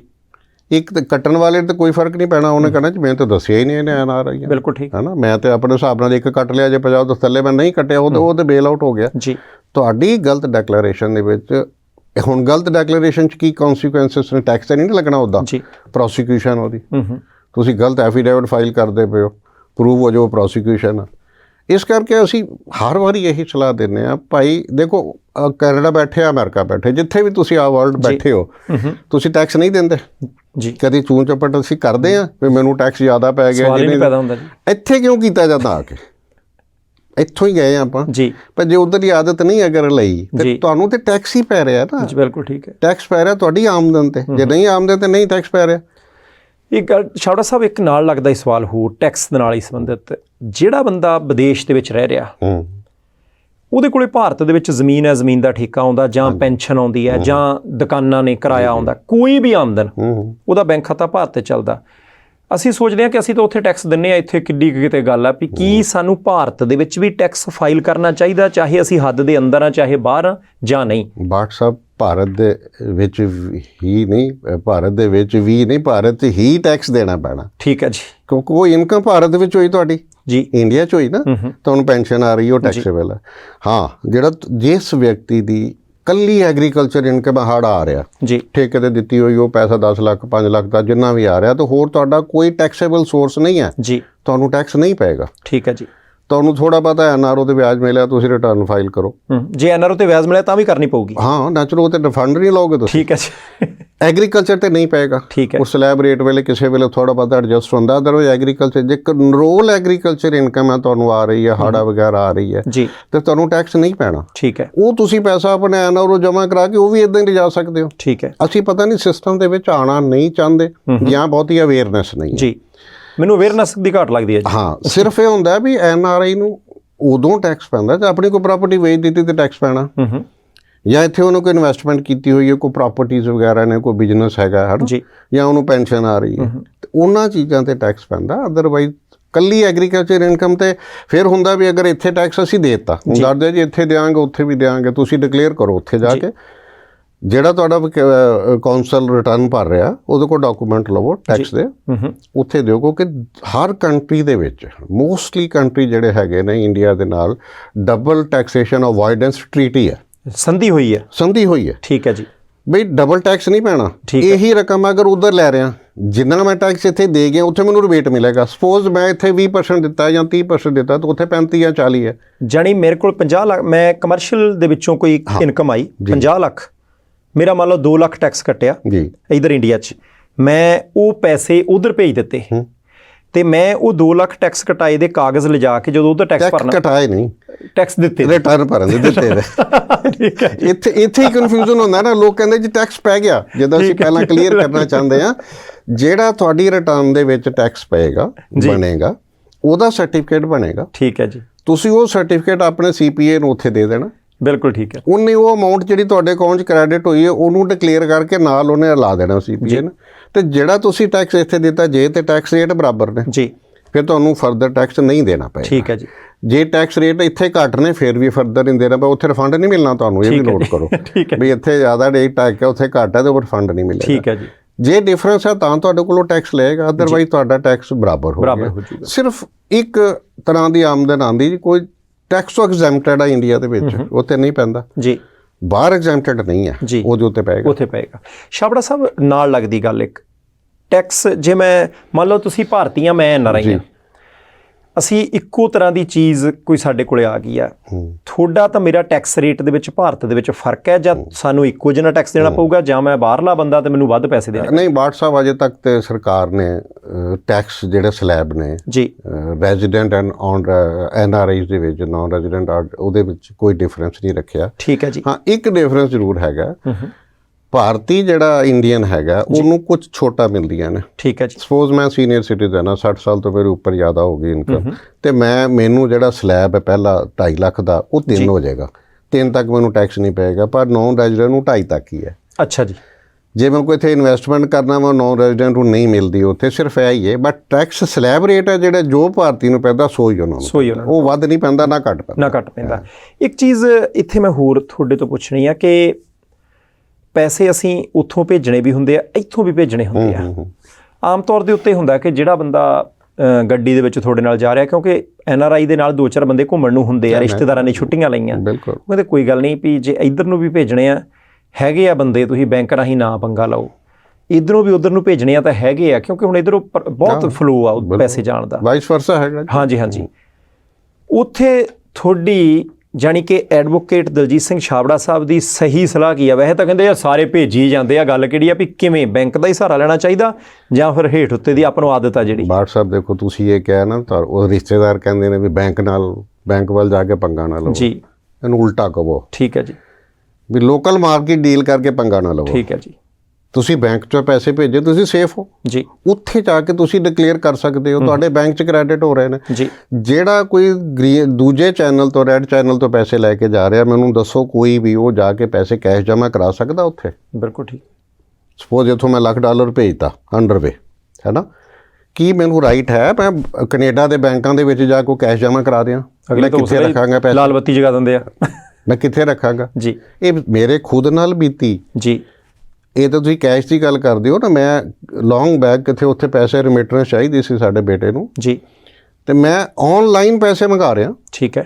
ਉਹ ਬੈਂਕ ਸਾਨੂੰ ਕ੍ਰੈਡਿਟ ਨਹੀਂ ਦੇ ਰਿਹਾ ਉੱਥੋਂ ਦਾ, ਵੀ ਨਹੀਂ ਹੋਈ ਵੀ ਇਹ ਉਦੋਂ ਸੀ ਸਾਰੇ 35,000। ਠੀਕ ਹੈ ਜੀ। ਔਰ ਕਿਤੇ ਜਗ੍ਹਾ ਵਾਸਤੇ ਚਾਹੀਦੇ ਸੀ ਤੇ ਪੈਸੇ ਸਾਡੇ ਵਾਈਟ ਸੀਗੇ, ਬੈਂਕ ਥਰੂ ਆਏ ਜੀ, ਉਹ ਬੈਂਕ ਕ੍ਰੈਡਿਟ ਨਹੀਂ ਦੇ ਰਿਹਾ ਸੀਗਾ ਬੇਟੇ ਦੇ ਅਕਾਊਂਟ 'ਚ। ਠੀਕ ਹੈ।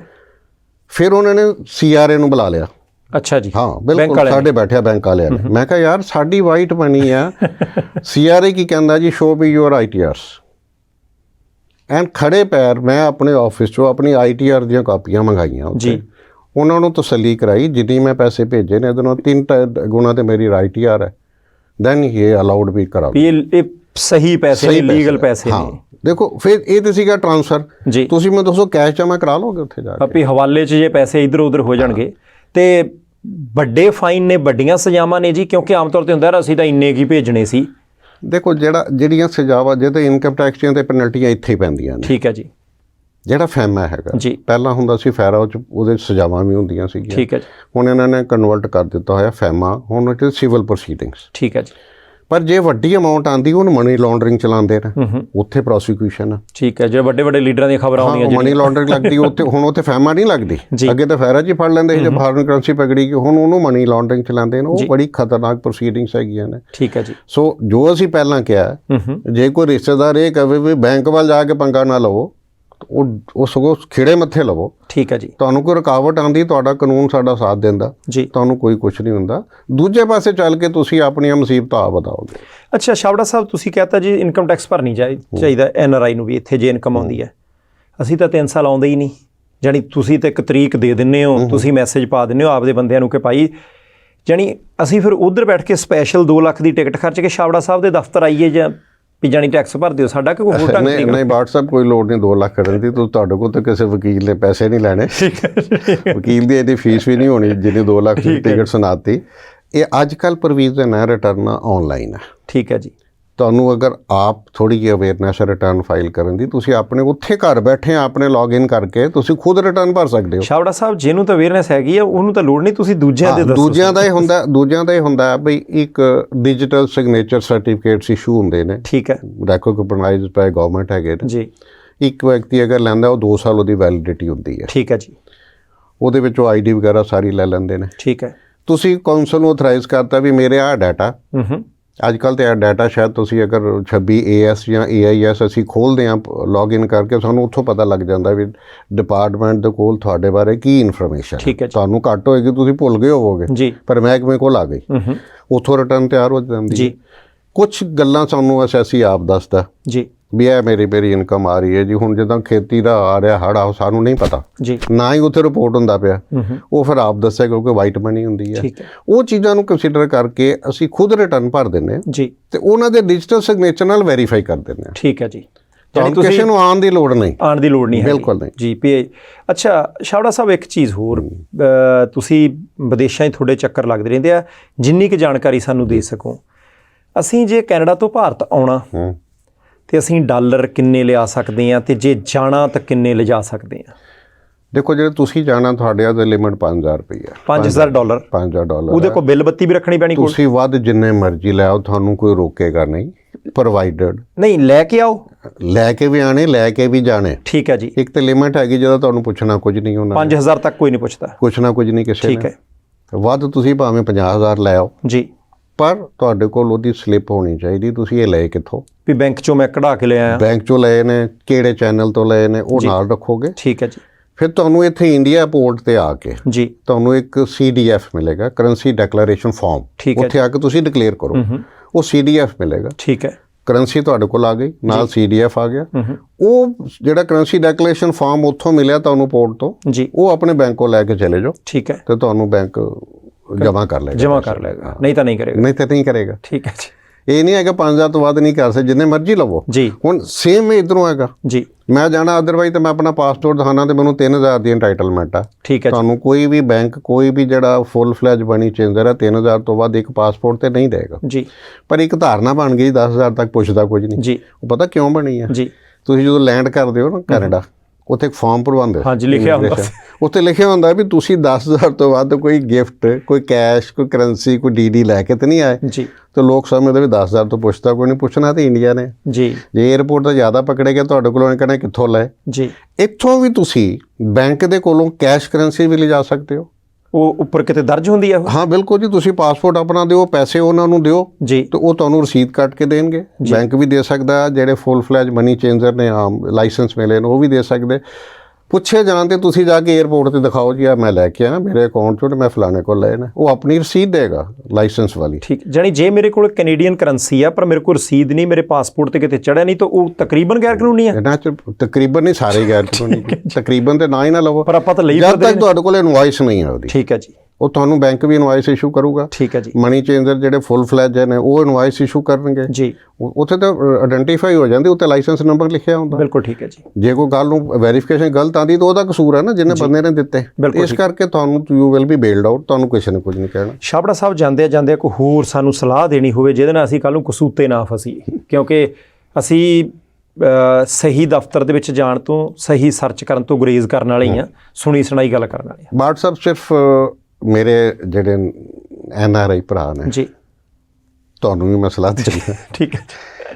2 ਚੀਜ਼ਾਂ ਜੀ ਪੂਰਾ ਧਿਆਨ ਰੱਖਣ, ਇੱਕ ਤੇ ਆਧਾਰ ਕਾਰਡ ਨਾ ਬਣਾਉਣ, ਜਿਹੜਾ ਆਪਾਂ ਬੜਾ ਲੰਬਾ ਡਿਸਕਸ ਕੀਤਾ ਜੀ। ਫਿਰ ਜਦੋਂ ਸਾਡੇ ਕੋਲ ਆਉਂਦੇ ਨੇ ਅਸੀਂ ਉਹਨਾਂ ਨੂੰ ਇਹਦੇ ਕੌਨਸੀਕੁਐਂਸ ਦੱਸੀਦੇ ਨੇ। ਮੈਨੂੰ ਕਈਆਂ ਦਾ ਮੈਂ ਐਕਸਪ੍ਰੈਸ਼ਨ ਵੀ ਪੜ੍ਹ ਲੈਣਾ ਵੀ ਇਹ ਘਬਰਾ ਗਿਆ ਬੰਦਾ ਜੀ, ਫਿਰ ਉਹਨੂੰ ਕਹੀਦਾ ਭਾਈ ਯੂਜ਼ ਨਾ ਕਰੀ, ਠੀਕ ਹੈ। ਰੱਖ ਛੜ ਕਿਤੇ ਸਾਈਡ 'ਤੇ, ਜੇ ਕਦੀ ਗਵਰਨਮੈਂਟ ਨੇ ਪ੍ਰੋਵੀਜ਼ਨ ਦਿੱਤੀ ਸਰੈਂਡਰ ਕਰਨ ਦੀ ਤਾਂ ਪਹਿਲਾਂ ਇਹ ਕਰਾ ਦੇਵਾਂਗੇ, ਹੁਣ ਤੇ ਕਰ ਨਹੀਂ ਸਕਦੇ ਜੀ। ਦੂਜਾ, ਆਪਣਾ ਪੈਨ ਕਾਰਡ ਜ਼ਰੂਰ ਲੈਣ, ਠੀਕ ਹੈ। ਹੁਣ ਰੋਡ ਜਿਹੜੀ ਆ ਸੋ ਅੱਜ ਕੱਲ੍ਹ ਬੜੀ ਚਰਚਾ ਚੱਲਦੀ ਪਈ ਹੈ, ਕਟੜਾ ਦਿੱਲੀ ਰੋਡ ਬਣੀ ਨਾਲ, ਬੜੀ ਲੈਂਡ ਅਕਵਾਇਰ ਹੋਈ ਹੈ।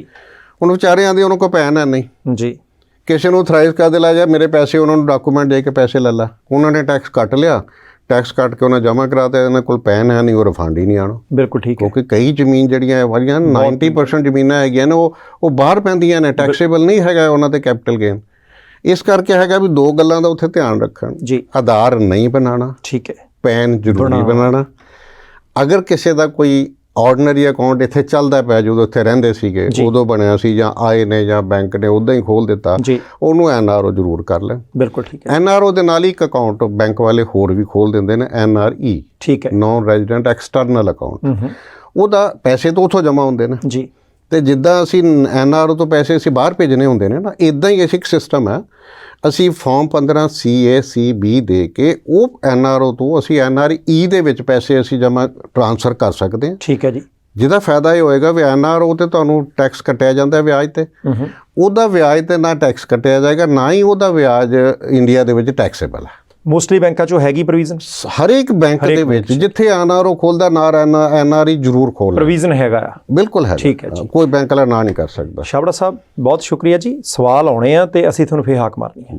ਬਾਟ ਸਾਹਿਬ ਬਹੁਤ ਬਹੁਤ ਤੁਹਾਡਾ ਸ਼ੁਕਰੀਆ ਵੀ ਤੁਸੀਂ ਆਪਣੇ ਦਰਸ਼ਕਾਂ ਦੇ ਰੂਬਰੂ ਕੀਤਾ।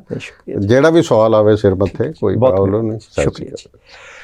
ਸੋ ਐਡਵੋਕੇਟ ਛਾਬੜਾ ਸਾਹਿਬ ਦੇ ਨਾਲ ਗੱਲਬਾਤ ਹੋਈ। ਆਧਾਰ ਕਾਰਡ ਬਣਾਉਣਾ ਕਿ ਨਹੀਂ, ਕਲੀਅਰ। ਪੈਨ ਕਾਰਡ ਚਾਹੀਦਾ, ਬਣਾਉਣਾ ਕਿ ਨਹੀਂ, ਕਲੀਅਰ। ਜ਼ਮੀਨ ਵੇਚਣ ਦੇ ਲਈ ਆਧਾਰ ਕਾਰਡ ਕਿੰਨਾ ਕੁ ਜ਼ਰੂਰੀ, ਕਈ ਵਾਰੀ ਹੁੰਦਾ ਕਿ ਇਹ ਤੋਂ ਬਿਨਾਂ ਤਾਂ ਪਾਈ ਉਹ ਪਈ ਰਹਿ ਗਈ, ਬੰਜਰ ਹੋ ਜਾਣੀ ਹੈ। ਬੈਂਕ ਖਾਤਾ ਆਪਰੇਟ ਕਰਨ ਦੇ ਲਈ ਕਿਹੜਾ ਬੈਂਕ ਖਾਤਾ ਆਪਰੇਟ ਕਰਨਾ, ਕਿੱਦਾਂ ਕਰਨਾ, ਕਿਹੜੀ ਪੂੰਜੀ ਤੇ ਟੈਕਸ NRIs ਨੂੰ ਲੱਗਣਾ, ਕਿਹੜੀ ਤੇ ਨਹੀਂ ਲੱਗਣਾ, ਤੇ NRI ਹੈ ਕੌਣ। ਉਹ ਸਾਰੀਆਂ ਚੀਜ਼ਾਂ ਗਲਤੀ ਨਾ ਕਰਿਓ। ਛੁੱਟੀਆਂ 15 ਲੈ ਕੇ ਆਉਣੇ ਆ, 2 ਦਿਨ ਇਹਦੇ ਤੇ ਲਾ ਲਿਓ, ਆਰਾਮ ਨਾਲ ਖਿੜੇ ਮੱਥੇ ਜਾਵਾਂਗੇ। ਕਿੰਨੇ ਪੈਸੇ ਲੈ ਕੇ ਜਾ ਸਕਦੇ ਆ, ਕਰੰਸੀ ਵਿਦੇਸ਼ੀ ਕਿੱਥੇ ਚੜਾਉਣੀ ਹੈ, ਕਿਵੇਂ ਚੜਾਉਣੀ ਹੈ।